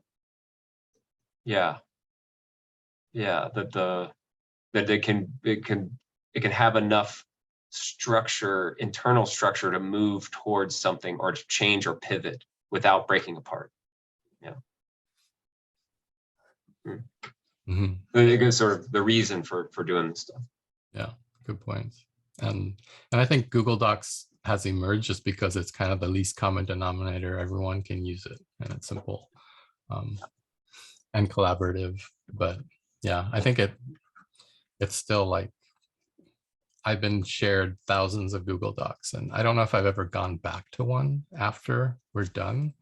And so yeah, they're not useful in the same way as PKM, where it's like, oh yeah, that thing, and it's easy to find, or it's linked, or unless you're explicitly doing that within your PKM system. I find the tool a little bit, it's kind of like a dead end for me. It's like we put all this effort in, but then the knowledge we create together is kind of blocked because of the technical limitations of the tool.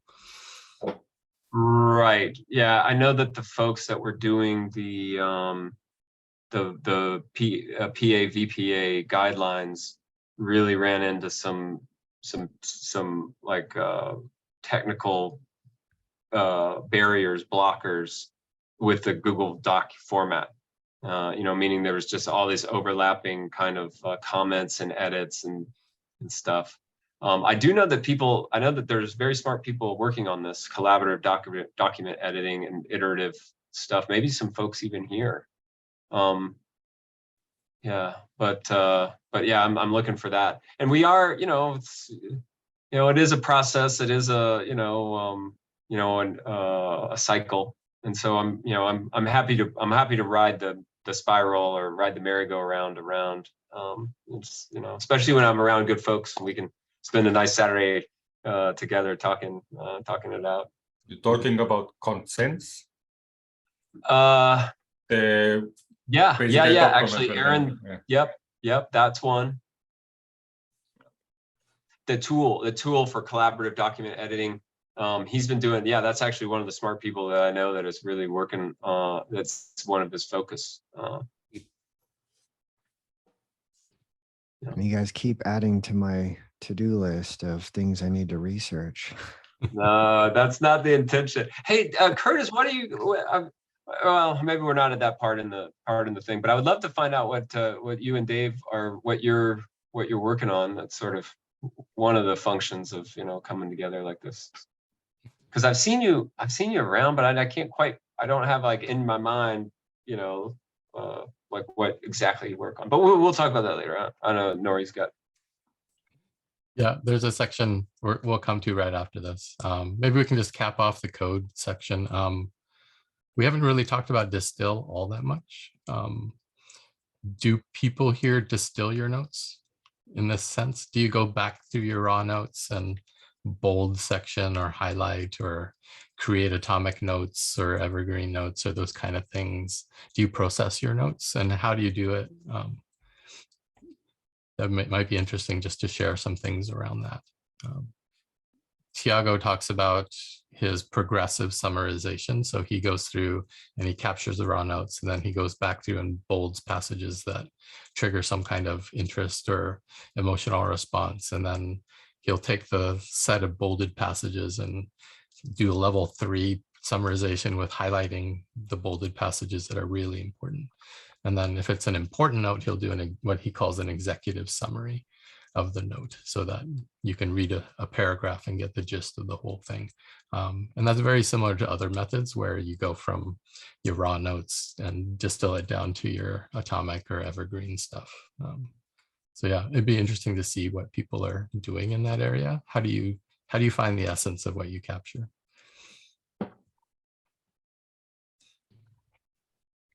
I actually like that, Nori, and I've come across that. I have read this book, and I was suggested to it from Ali Abdul, and listened to the audible of it, and took my notes on the book as well. And I keep hearing that, and I think that's a very useful tool, is to kind of go back and summarize and condense that information, so that you're adding a layer of abstraction. You just kind of keep abstracting that information, and then eventually things all link together. And I think it was Charles Hoskinson who talks about the forest, and a lot of people just tend to develop their leaves and their branches, but they never establish their roots. And once you have a broad enough forest, all of those trees connect, and it creates a mesh network of ideas. And I think that abstraction of summarizing your daily notes and stuff is a very helpful. I for some reason, my brain does the opposite. I go back through my daily notes and captures, and I expand upon them, and it just grows into a much larger format of information, which I definitely see the impact of that when I want to go and recapture my notes, I'm doing a lot of heavy reading just to get back onto the same page of my mindset during that time. So summarizing it like the way you laid it out, I think is a habit, a behavior I need to practice a bit more, for sure. I think I'm in the same boat. I love the divergent practice of like more and more ideas and more things and research and dive deep. And I tend to not do the convergence and distill and summarize step as much as I should. And I think that's just a habit that I need to get more into or set aside time to do. And I think as you get those wins and start to see that like you're describing the trees and the mesh canopy that kind of create this beautiful set of ideas that grow out of all these distillations. Once you see that and feel that, I think it can become very addictive, at least for me, to go, oh yeah, I need to do this as part of my daily activity to distill and summarize. Does anybody here successfully do that? And do you set aside time consciously, or is it part of your routine, or how do you do that? I'm really curious because I'd love to build that habit myself. I was going to say, it didn't come as a habit. That kind of just organically starts to happen. I might go 2-3 weeks of just nothing. And I think that's because of my 9 to 5 and how I'm structuring that. And then all of a sudden I'll go into this mind state of dumping, and then I will filter the dumping, which is what you're kind of alluding to, of the distill. And the dumping, I start to highlight things, and then there's branches off of those highlights, and it's more information of the brain dump, but it's more organized after the fact. Now it's like connecting, similar to what Tivo had said in the chat, of connecting the roots almost at that point. And now it becomes more clear. And I think Curtis and I do that very well. And that's why we talk almost on a day-to-day basis, because we're building those branches, but verbally, but then they get dumped in the Miro, and then it expands on that as well. So it's kind of an organic thing, but I would like to for sure have it as a weekly thing where we get to expand that as well. So we're working towards it, I'm curious as to, and Dave, you may be able to answer this, but what initiates it, or what motivates it, or what incentivizes it? Meaning because we've talked about, I've talked about the pleasure, just like just the attraction of dumping out my brain. Like I go in here and my brain gets on fire and all this stuff comes in, all these new tools and stuff. And it's easy for me to like dump out everything. It feels good. But as far as distilling, going back, it's sort of like I need motivation. Nori, when we're doing the summary like meetings and like meeting minutes and sort of like going through my copious notes or going back over recording, like I can be motivated to do that because I know that it's useful for the team. And sort of that's a distillation. And I'm thankful for that process because, you know, it's sort of like broccoli, you know, it's, you know, or actually broccoli, let's stay off of broccoli, but it's kind of like Brussels sprouts. It's just like, you know, Brussels sprouts when I was a kid, like made me gag. It was just, I think kids' mouths are just not, you know, set up for Brussels sprouts. But now I love Brussels sprouts. You know, I learned how to eat them and I kind of understand what the magic that they do, because, you know, etc. And I feel that same way about the distill process. It has to be at my current state. It has to be sort of a learned behavior. But I think it has a lot of value, you know, in the long run, you know. But to answer the question directly, most of what I do for distilling notes is when I do like a monthly summary, and I just go through and search for stuff, especially like action items, which because of the PKM and Second Brain, like I use the tags. I just use, you know, hash action, hash insight, hash to do, hash app idea. Like that's sort of a lot of like how my notes coalesce is like as an app, you know, like, oh, an app to do this or an app to do that. And that feels good to sort of collect you know, the little, it's like foraging or, you know, like mushroom hunting or some type of form of hunting where you're just like, you're going through with searches and with like, what was it that I talked about in that meeting? And you could go and try to find things. So that's kind of pleasurable. Yeah, that's kind of pleasurable. Yeah, it's kind of how I do it. So Newman, your question was, what's the motivating factor to go Yeah. back and distill? You know, I think everybody has their own goal of an outcome, you know, and in our case, Dave and I are trying to work on building that documentation and that information. So for us, it's whether it's in the format of a blog post or a wiki or just, you know, general article of information. That's essentially the end goal. And the process of getting to that is what motivates me to refine my knowledge management, because it makes that job much easier to get to that, to document. But I do find that I am not capable of making those connections through my distillation process. So my distillation process is really just making sure I've tagged anything I find relevant. And I love tags, you know, Obsidian really helps me with that. Every piece of information may have way more tags than necessary, but by building those tags and that tag structure, it when I go back and I want to do an article on, say, World Mobile or even knowledge management, I can search for random tags that I think are relevant and get all these pieces of information. And that's what helps me make that connection, is just reading through that. So I don't know if our brains are designed to just make the connection points between thought A and thought B inherently, but I definitely need to use the tool for that. So the tool helps me make those connections for me. Thanks, Curtis. I think you mentioned something there, which I think is kind of key to this, and it segues nicely to the E in code, which is express and show your work. And that's kind of the end point. The purpose we're doing this is the express. How are we going to use all this knowledge we've gathered to do something meaningful or productive with it? And sometimes if we don't have that E in mind, it really is hard to get motivated to do the distilling or even to organize it properly. So really understanding why you're doing all this can really be motivational and helpful. That's it. Just to understand. So that's the why, you know, it's just like, okay, why am I doing this? Like, oh, yeah, I'm making a blog post. I'm helping my community. You know, like I get the feedback, you know, I've done something really cool. Yeah.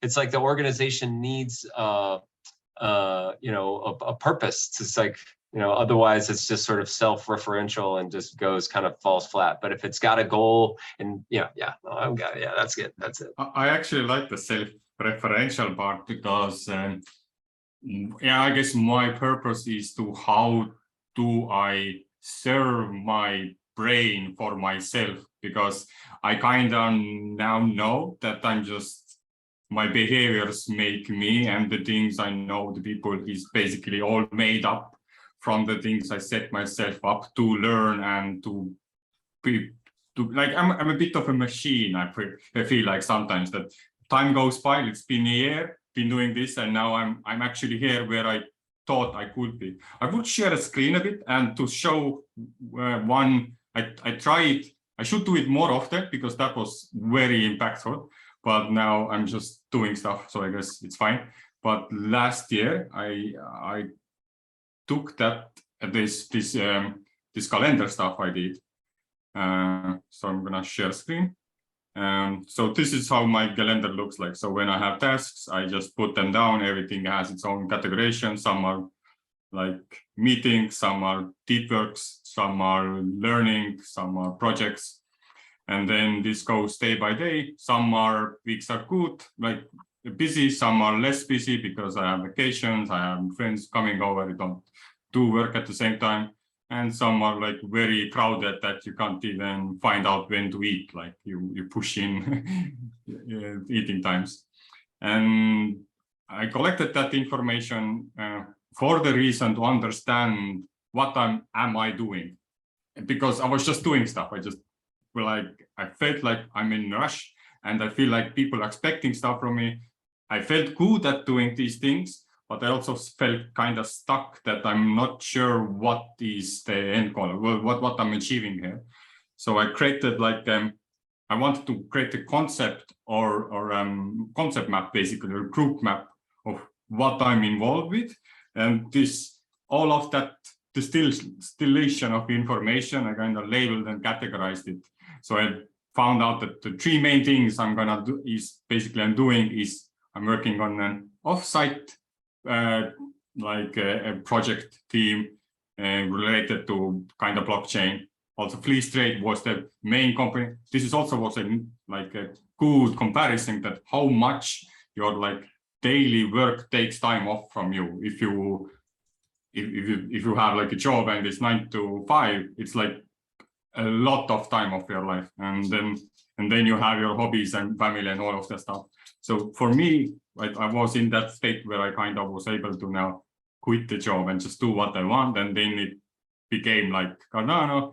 I still did Fleece Trade stuff, and then like another off topic, and then I could kind of describe, okay, where do I allocate my time in like a big picture. So I know that I can stay focused. I have like specific things I could, like, I know that if I spend time there and I follow this like basic background principles, I know I will do good and I will be effective because I don't overestimate or over budget my capabilities in a sense. And I think this distillation or like information is very helpful to kind of ground yourself with the projects and people you want to meet the most, and then what information you're looking for. And yeah, then I found out like I spent 70 hours a week. You need more vacation time. Yeah. But that was last year, so I have no clue what's happening this year. Nice, thanks. Yeah, figuring out what distilling, like the reason to distill and to go back and work through your notes is to sort of learn about yourself. So it's like the self understanding, and that feels good. That feels really good. Yeah, discovering like what is like just sort of self-awareness. And then you can explain things. Like I think it was someone that was just, maybe it was Dave that was like, oh yeah, I'm doing all this stuff. It's no wonder I'm exhausted. It's just like, oh, right. I think that like daily reflection helps. you're like, oh, okay, then kind of put it in context. Because sometimes I feel very productive, and sometimes I don't, and it really doesn't have much to do with how much I'm doing, and or not. Sometimes you feel super productive. You look back and you're like, I haven't really done anything, and sometimes it seems like it's effort. So that's really cool. So just really quickly, Newman, back on that topic of the why, right? Like, why do you do this? Whatever your why is, I do think it really helps focus what strategies you should implement, right? Because the reason why, in our case, if we're doing it for a blog post, well, then that kind of structures how I capture my notes and how I go back through my distill process. So I do, in my opinion, I do think it's a good exercise to figure out that why. Why am I doing this? And for what cause? What do I want the output to look like? And then that helps refine what strategies you implement to get there. Definitely. Yeah, definitely. That was a big component of like the express was another key in the lock kind of thing for me. It's just like, oh yeah, why, like the why. And it's like, if you're reading this article for fun, just read it for fun. If you're attending this meeting to get notes or action items or to develop a strategy, like it changes in a holistic way, like how you approach it, what your stance towards it is. And then that action of actually going back over and through things, because it could be all kinds of goodies can happen, if you just look at it, your knowledge base or your notes in a different way. You just search for it in a different way, or look for because I'm also like a daily note person, so I'm like, all right, what was I doing 2 years ago? It's like, when did the pandemic start? It's like, when was I baking all those cakes? It's like, there's recipes, have got to be, search for recipes. I was like, oh, that was on so and so. Or when did those meetings happen? They happened on Wednesdays. Okay, let's look for Wednesdays. And yeah. I find myself doing a form of distillation now that you guys are talking about the different ways. I do a daily and a weekly reflection piece where I kind of summarize the week or summarize the day, and then I'll link those into my monthly reflection, so I can say, what did each of the weeks look like? And then I can think about, what are my goals for the next month, and use it for a reflective process. So I distill as I go, so that when I come to the next planning session, it's much easier to go, okay, what's the important stuff that happened? And rather than having to go through 30 different daily notes, I have a set of 4 of the weekly ones that I can just use. And it's in this case, it's like a gift to my future self, kind of like the whole purpose of PKM is distilling. But I also really like the idea that having a goal, like a blog post or making a YouTube video or preparing a presentation or something like that, is also another way of motivating yourself to distill and do the stuff, because you need to do it. Because there was an aha moment this morning. I was reading the latest Obsidian roundup from Eleanor. And in it, she mentioned she has another newsletter about random things. So I clicked on it because I was curious. And she talks about things like hobbits and near human kind of things and cave dwelling and all these random topics. And then I was looking through and they're all super random. And I was like, wow, she must spend so much time just researching for each week. And then it dawned on me that she must have a PKM system, and she's keeping all these tidbits and distilling down. And then when it's time for her weekly newsletter, she's like, what is the most interesting thing of all these? And she's just basically taking all that distillation, and her newsletter kind of falls out of it. And I was like, oh my God, that was my big aha this morning. I was like, she must be doing that because she's an Obsidian person and she's writing all this sweet content of all these random things, but it's probably just distilling her daily interest and browsing and doing all that into things. And then she sees patterns and are able to put them into some interesting things. So that's that motivated me to go, I should really double down on my system and start distilling more so I can do that. So I've been slowly convincing Dave to do the same thing. That was the exact outcome I wanted was our blog posts and our monthly newsletter or weekly newsletter, whatever, is literally just a dump of our knowledge management database. Like that's it. And we don't have to spend an hour or two formulating concepts and ideas and then writing it down. It's just a dump of what we did throughout the month. And then the output might be helpful, right? For readers. And so 100%. Now I do have a question. Oh, sorry, go ahead. No. Well, just one little thing in this, because of the terms, extant data, data that lies in a system. It's one of the words that I learned in school. And I was like, oh yeah, I was really excited about it. But extant data, it's just there. So for instance, one of the things that I do for my my periodic distillations is look at the things that that are just recorded, extant without me, in an automated way.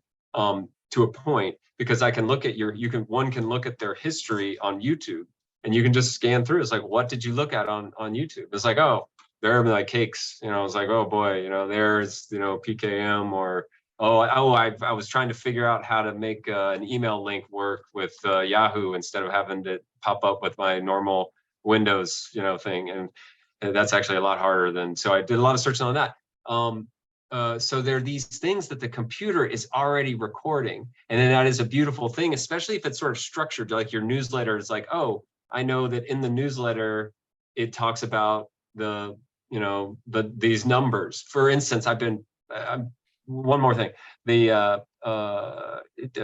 Danny does a Friday weekly newsletter for Project Catalyst, and it's structured. It's just like, here's where we are in Catalyst. Here's a number, it's kind of like, like a segment. And then you're just like, oh, right, here are the numbers that I normally look at. Which one's interesting? I'll put it in the newsletter. And it's like, so you don't have to rethink it each time, and it kind of flows. It's it's an information flow. Randall, I think of him in terms of this. It's like there's another big pattern that's going on, and then you just kind of siphon some off. You don't have to do a lot of the heavy lifting. Yeah. That's and it's a good reason for these systems, because you put in a little bit of effort, and then that effort compounds over time. So you don't. What finds me frustrating in this is I rather have the system tell me what is the summary of, or the dashboard of the results, and so far I haven't been able to kind of make that happen.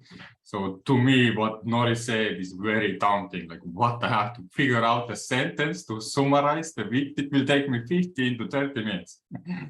AI is coming. You just give it that link for your list, say that I want to do this, and it'll tell you like all the things. I mean, the automation for me has sort of happened in steps, meaning that I found that little section where you could do a search for the thing. And I may even be able to do the search parameter, but then in my template for the weekly note in Obsidian, there's a link over to that YouTube, and there's a couple of other links that are linked to like a time-based search. Just so it's not fully automated, but it's working towards the automation, so that I have to initiate it, but it's it's just each time we get a little But closer. one more question actually would be, is that a good thing? Because I sometimes I understand also that if you yourself go through the summarizing, you will actually learn or distill something to yourself. But if this machine starts detecting, that's a good point. it's, Yeah, that's a very good point, Nori. Oh, yeah. I think you've run across that, Art. Yeah, and even in the book, he says only distill the things that are meaningful to you, that evoke some kind of emotional response, or something that's interesting or makes you perk up, because those are the things that subconsciously your other brain is kind of saying, this is going to be important to you in the future. And AI probably can't do that as well yet until it becomes precognitive, because I don't know how intuition works and how all that happens, but there is that process of trusting that part of yourself to say, okay, I'm going to highlight these because they stand out for some reason. And I'm thinking about And- now that the first brain and the second brain, like, like now communicating, it's sort of like, it's like talking together, that's good. Yeah. Well, then that would almost make me feel like there's a third brain that's overwatching the first brain and the second brain, right? Like, Yes, that is very Yeah. true, Curtis. But so TiVo, in my opinion, behaviors and habits, sorry, not behaviors, but behaviors and habits together can make that process a whole lot easier of distilling the information. And I know, Nora, you're a fan of Ali Abdul, or at least you like to watch his information. And I like to practice a lot of his stuff. So I use tools like Liner and Readwise.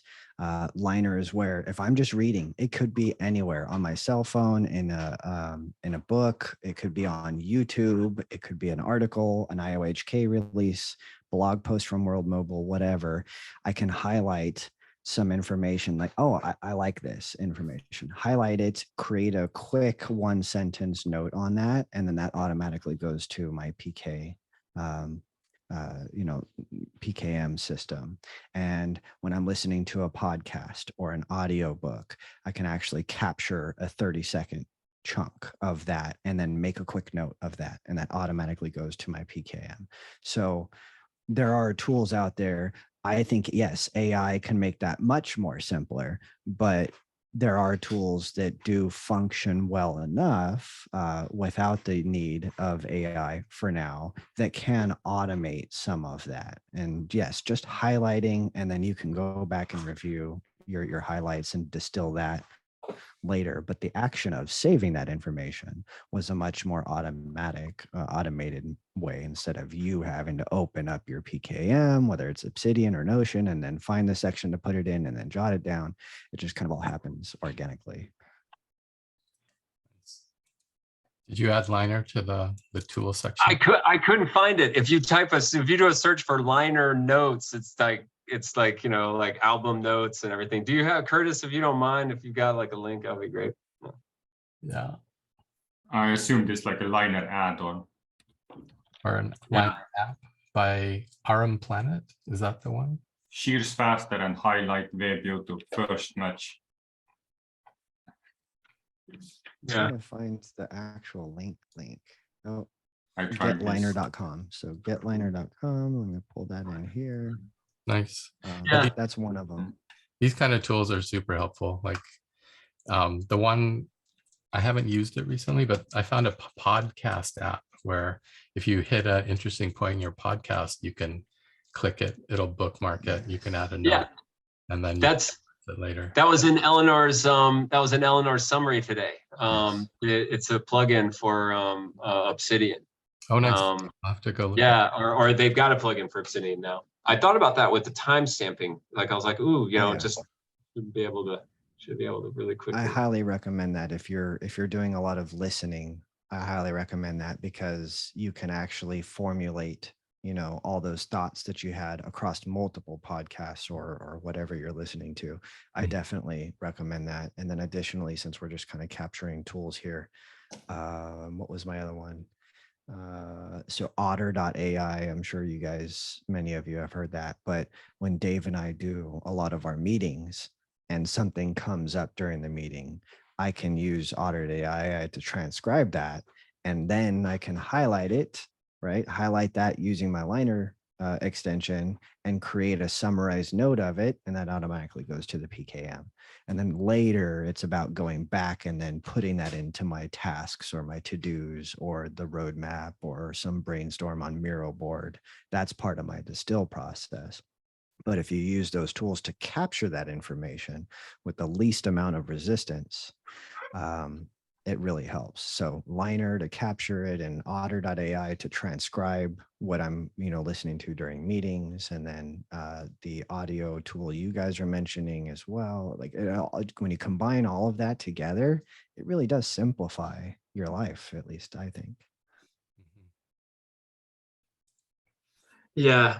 The process of it. I think that the understanding that we do a de facto, like we follow a process, like just information comes in and maybe it just comes in and dies there.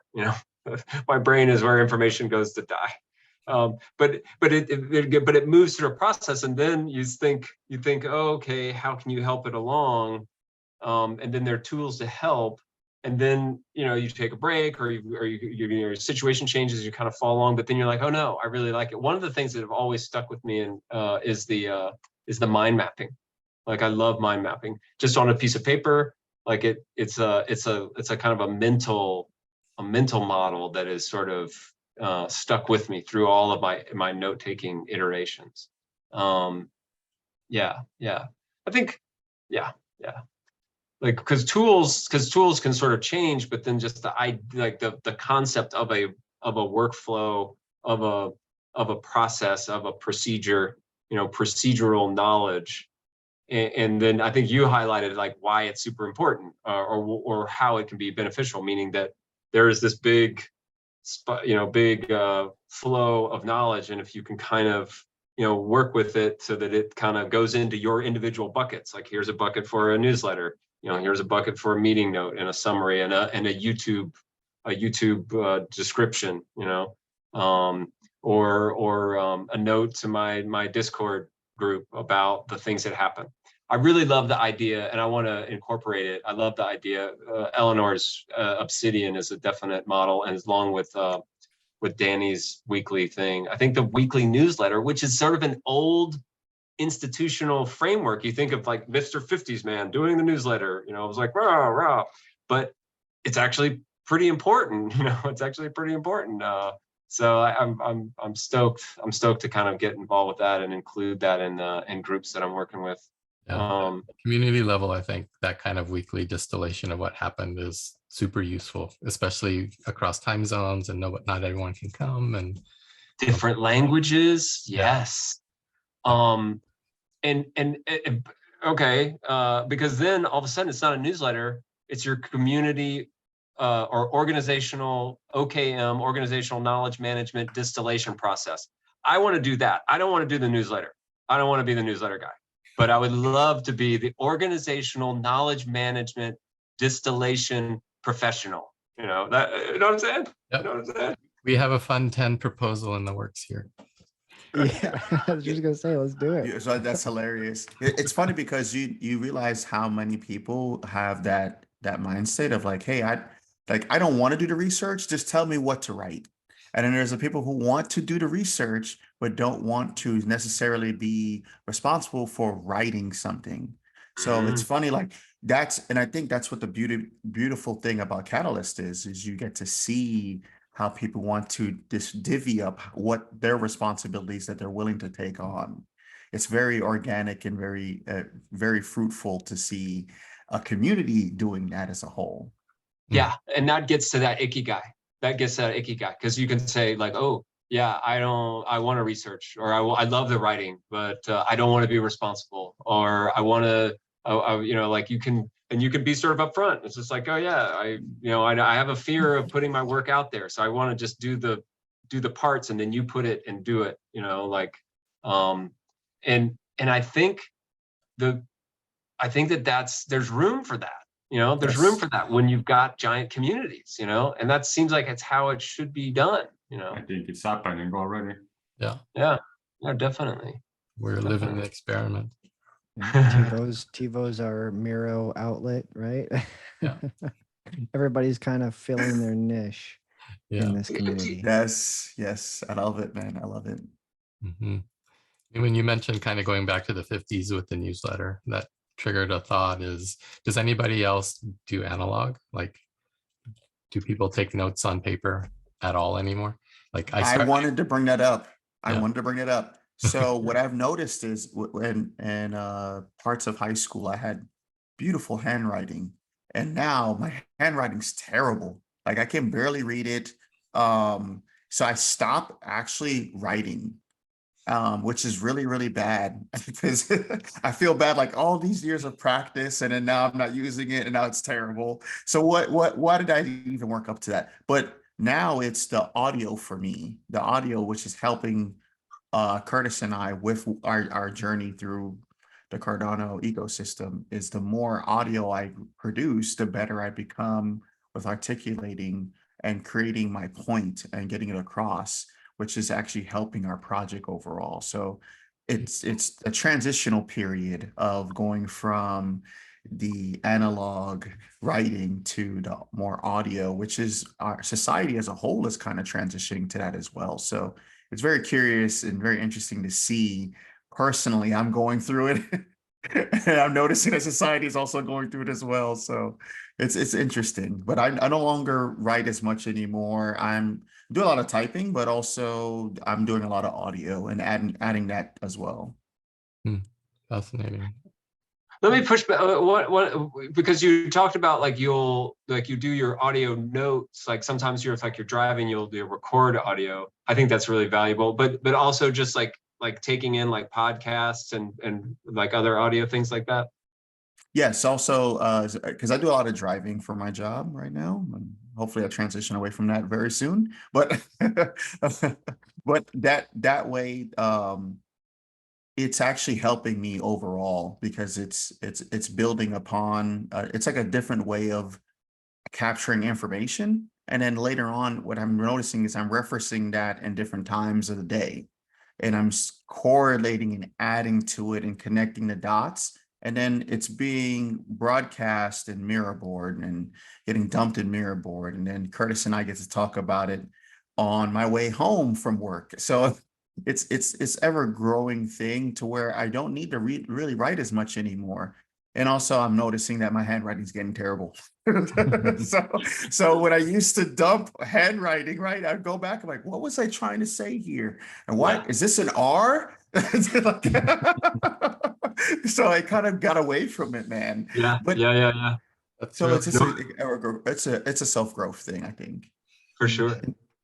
And I for think myself, I'm sorry, go ahead, Nori. I got back into fountain pens. Oh yes, I'm now collecting fountain pens. And like I love my Lamy, I love my Pilot 823, and all these pens. So that's gotten me back into writing. And with fountain pens, I used to do cursive as a kid, but then I got into just writing print letters. But with fountain pens, they're made for cursive writing. You can't effectively use them with just print. So now I've gotten back into writing in cursive for the last 2 years. And to force myself to get in that habit and get the hand strength back, I do 30 minutes every morning. I handwrite 3 pages of what's called daily notes, or if you've read kind of The Artist's Way or any of that kind of stuff, it's doing that kind of brain dump and just getting stuff out of the system in the morning. And I handwrite now. And then that's kind of evolved into, I carry this in my back pocket, and it's just this little notebook. And anytime I have a thought, or it's similar to your audio stuff, you make a recording, I'll write something in this book. And then at the end of the day, I'll transfer it into my digital system. But I have gotten a little bit back into actual analog writing, and I find it rewarding just with the pens and the inks and the actual art. I've dusted off some old cursive handwriting courses, and now I'm trying to get back because my lettering has never been great, and I would love to make it look beautiful. So that's my journey. Is I love that analog process and kind of getting into that. Interesting. Don't worry. Yeah, I like that. So I know Dave and we use audio, and I think for certain things, Dave, I think uses it more than I do, but it's, it's purpose driven. With our audio, we do podcasts, and we're starting to do more and more podcasts. So when we're taking our audio notes, it's to the effect to enhance our presentation and our packaging. Like we want to get better and into the practice of, am I saying it right? Am I pausing at the right moment? Right. So there's a different outcome from it. We want to enhance that skill. And Nori, I also like to do handwritten things, but not for actual, at least in my case, not for actual note keeping. I have a decent PKM, structure that I need to expand on and spend time on and enhancing that. So when I'm writing down on my analog format, it's not to retain that information, right? It maybe is just to regurgitate it. But I do, like, I have a very big appreciation for the Japanese culture and how they, everything that they do it to perfection, and they like to do it as well as they can. So the experience for me of analog writing is to take my time, to do it, you know, in a satisfying way. And it gives me that haptic feedback, you know, and pressure points. And so when I'm writing in my analog, it's not to really retain that information or keep that information, because I may never come back to it. It's Mhm. just that exercise of trying to get better at it and trying to, you know, it's that the whole experience. I enjoy it. I'll jump on that. I'll get on that because I'm in the same boat. And how because I'm also like Dave, like I just realized like my handwriting is horrible. And like Nori, I used to hold, or I still do, but I use it in a little different way. I have like a little moleskin, a little moleskin. I don't have a good pen, and the pen is always jacked up. But like if I'm walking down the street, and I'm like, ooh, I have a great idea. And I pull out the moleskin, and it's this little pad, and my handwriting's horrible, and I'm thinking a mile a minute. I'm like, and I'm still not keen enough, even though I am in the East Village, and it's totally cool for you can just talk out in the air, everybody's doing it. So I'm not comfortable with that, but what I'll do, I mean, I don't have a really great idea for like capturing fleeting notes or notes that happen in the meantime, but my handwriting practice, I kind of developed in that overwhelm. I actually took a weekend off, and I was just like, I'm racing a mile a minute, and my friends are all like, relaxing and talking about stuff. And I would join them again, and I would start talking about Catalyst and all this stuff, and I would get all excited. So what I would do was I would get my moleskin and my pen, and that's funny because this is a real interesting practice. I would just count, and I would write the number 1, and that would be my in breath. And then on my out breath, I would make the comma, and then I would count breaths like up to 9, and I would go to 9, and then I'd go back down to 0. And so now I'm sort of in a meditative state, right? So I'm just sort of like, okay, my heart rate has come down. Like I'm not in a rush. Oh, and I set a timer. I have little analog timers. And so like, and I'm mindful of the time, but I don't have to check up a digital thing, or it's not going to make a noise if I run over or whatever. And then I just, in a very human, like friendly, like I'm not trying, like in a relational way, I just sort of, ping the network. I'm just like, okay, what comes up? Okay. And I write it down gently, like not trying to like capture it, not capturing it. It's just like, oh, right, that's there in a Japanese way, like with care and intention. And then, the notes flow out of me, and it's nice. It's interesting. You can see in the handwriting, it's like it becomes much more legible. So that's sort of that sort of artistic right brain sort of note, verbal, but artistic kind of thing. And I think it sort of fits in this conversation. That it's not always about like Ferrari time. It's sometimes about like, and different things come up. It's much more strategic. It's much more like, oh, my contexts start to sort of show up. It's like if you go into the forest and you're like looking for an animal, or and it's just like there's nothing there, and you like go move. But if you stand still for about 5 minutes, then all of a sudden just starts to come alive, and you're like, holy crap, like things you just didn't see. So you just have to, there's a pause, as part of my process. Mhm. I love that. I think that's a really good use. That's part of what I do when I write in the morning, is that it's a meditative kind of thing. And I almost never go back and read it again. It's not to be consumed later. It's for that moment, kind of working through it. And I actually work with 2. I keep this one next to my journal so that if a thought comes up that's important, I have a place to write it down so I can let it go. And then I go back to the exercise again. So that prevents me from like trying to remember this while I'm trying to be really calm and meditative. It allows me to dump it. And that's a good point. I might, yeah. That's interesting. Yeah. Like sometimes we'll have like a section like when I'm doing my,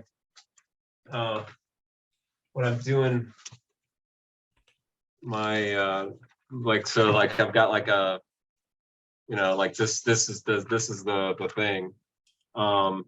But you'll see there's like common formats, and they change over time. Like here's one. So I take the pad, just a piece of paper, and I'll fold it up into like this. So then you've got creases, and so I get like a grid, a 9 by 9 grid. And you know, another one is just a thing, and I'll generally across the top is the calendar of the week, and then one on the, yeah, some formats happen. Yeah, they're lovely. It's funny that it's sort of like how it's like natural and develops, just sort of like comes out when you're trying to, you know, interface with your brain, you know, when I'm interfacing with my brain. I also use the pen and paper as a means of unplugging from the internet and chats and all that, because I find that I'm very easily distracted. I like the shiny things. And if I'm taking a note and I notice that there's a message that pops up, I'll probably chase it or be thinking about it the whole time. So the pen and paper just lets me unplug completely for half an hour. Yeah, Or all that. Yeah. That makes sense. It's almost like a disconnection from technology as a whole, and then now you're in your thoughts. Mhm. Now it's more analog, and you have that sense of connection at that moment in time. Yeah. Yeah, absolutely. Yeah, a disconnection from the outward, our bigger network, and then a strengthened connection inwardly, you know, like, and I think there is something about the hand and the brain, like I think there is Mhm. a, you know, some science behind that. Yeah. Yes. Yeah, even my wife has spoken about recording notes and then burning them. Like if you have thoughts of like pain or anguish that you've gone through in your life, and then just recording it to burn it, and then that you're done. And then now you're almost, it's like a therapeutic way to be able to move on from those thoughts. Mhm. That's a really good point. I hadn't really thought of it in the context of this, you know, like, yeah, like that expression, and then like the archiving, you know, like it's like this is the big delete, you know. Yeah, definitely. Mhm. I've seen people do that. That's actually, yeah, that's a real thing. Mhm. I was just going to relate it to Newman. I've heard you mention this quite a few times in multiple groups when you talk about the power of language and when you speak, right? The energies that it produces. I feel that there's a similarity even in writing. It may not be as powerful as voice itself or sound, but there's your brain is conditioned. So when you're a child learning to read and to write, this motion represents this energy in the same way that a spoken word represents the energy that carries that word, you know. So I find there's some relation there. And I just wanted to really quickly share. My wife found a journal book for me, and My brain has too many apps open. that's all. Love it, man. I love it. Oh man, that's great. I like the thought of burning the notes too, because in addition to being therapeutic, you can also, if you're doing it like morning pages or whatever, you can really honestly record your thoughts without fear of somebody reading it later or finding it.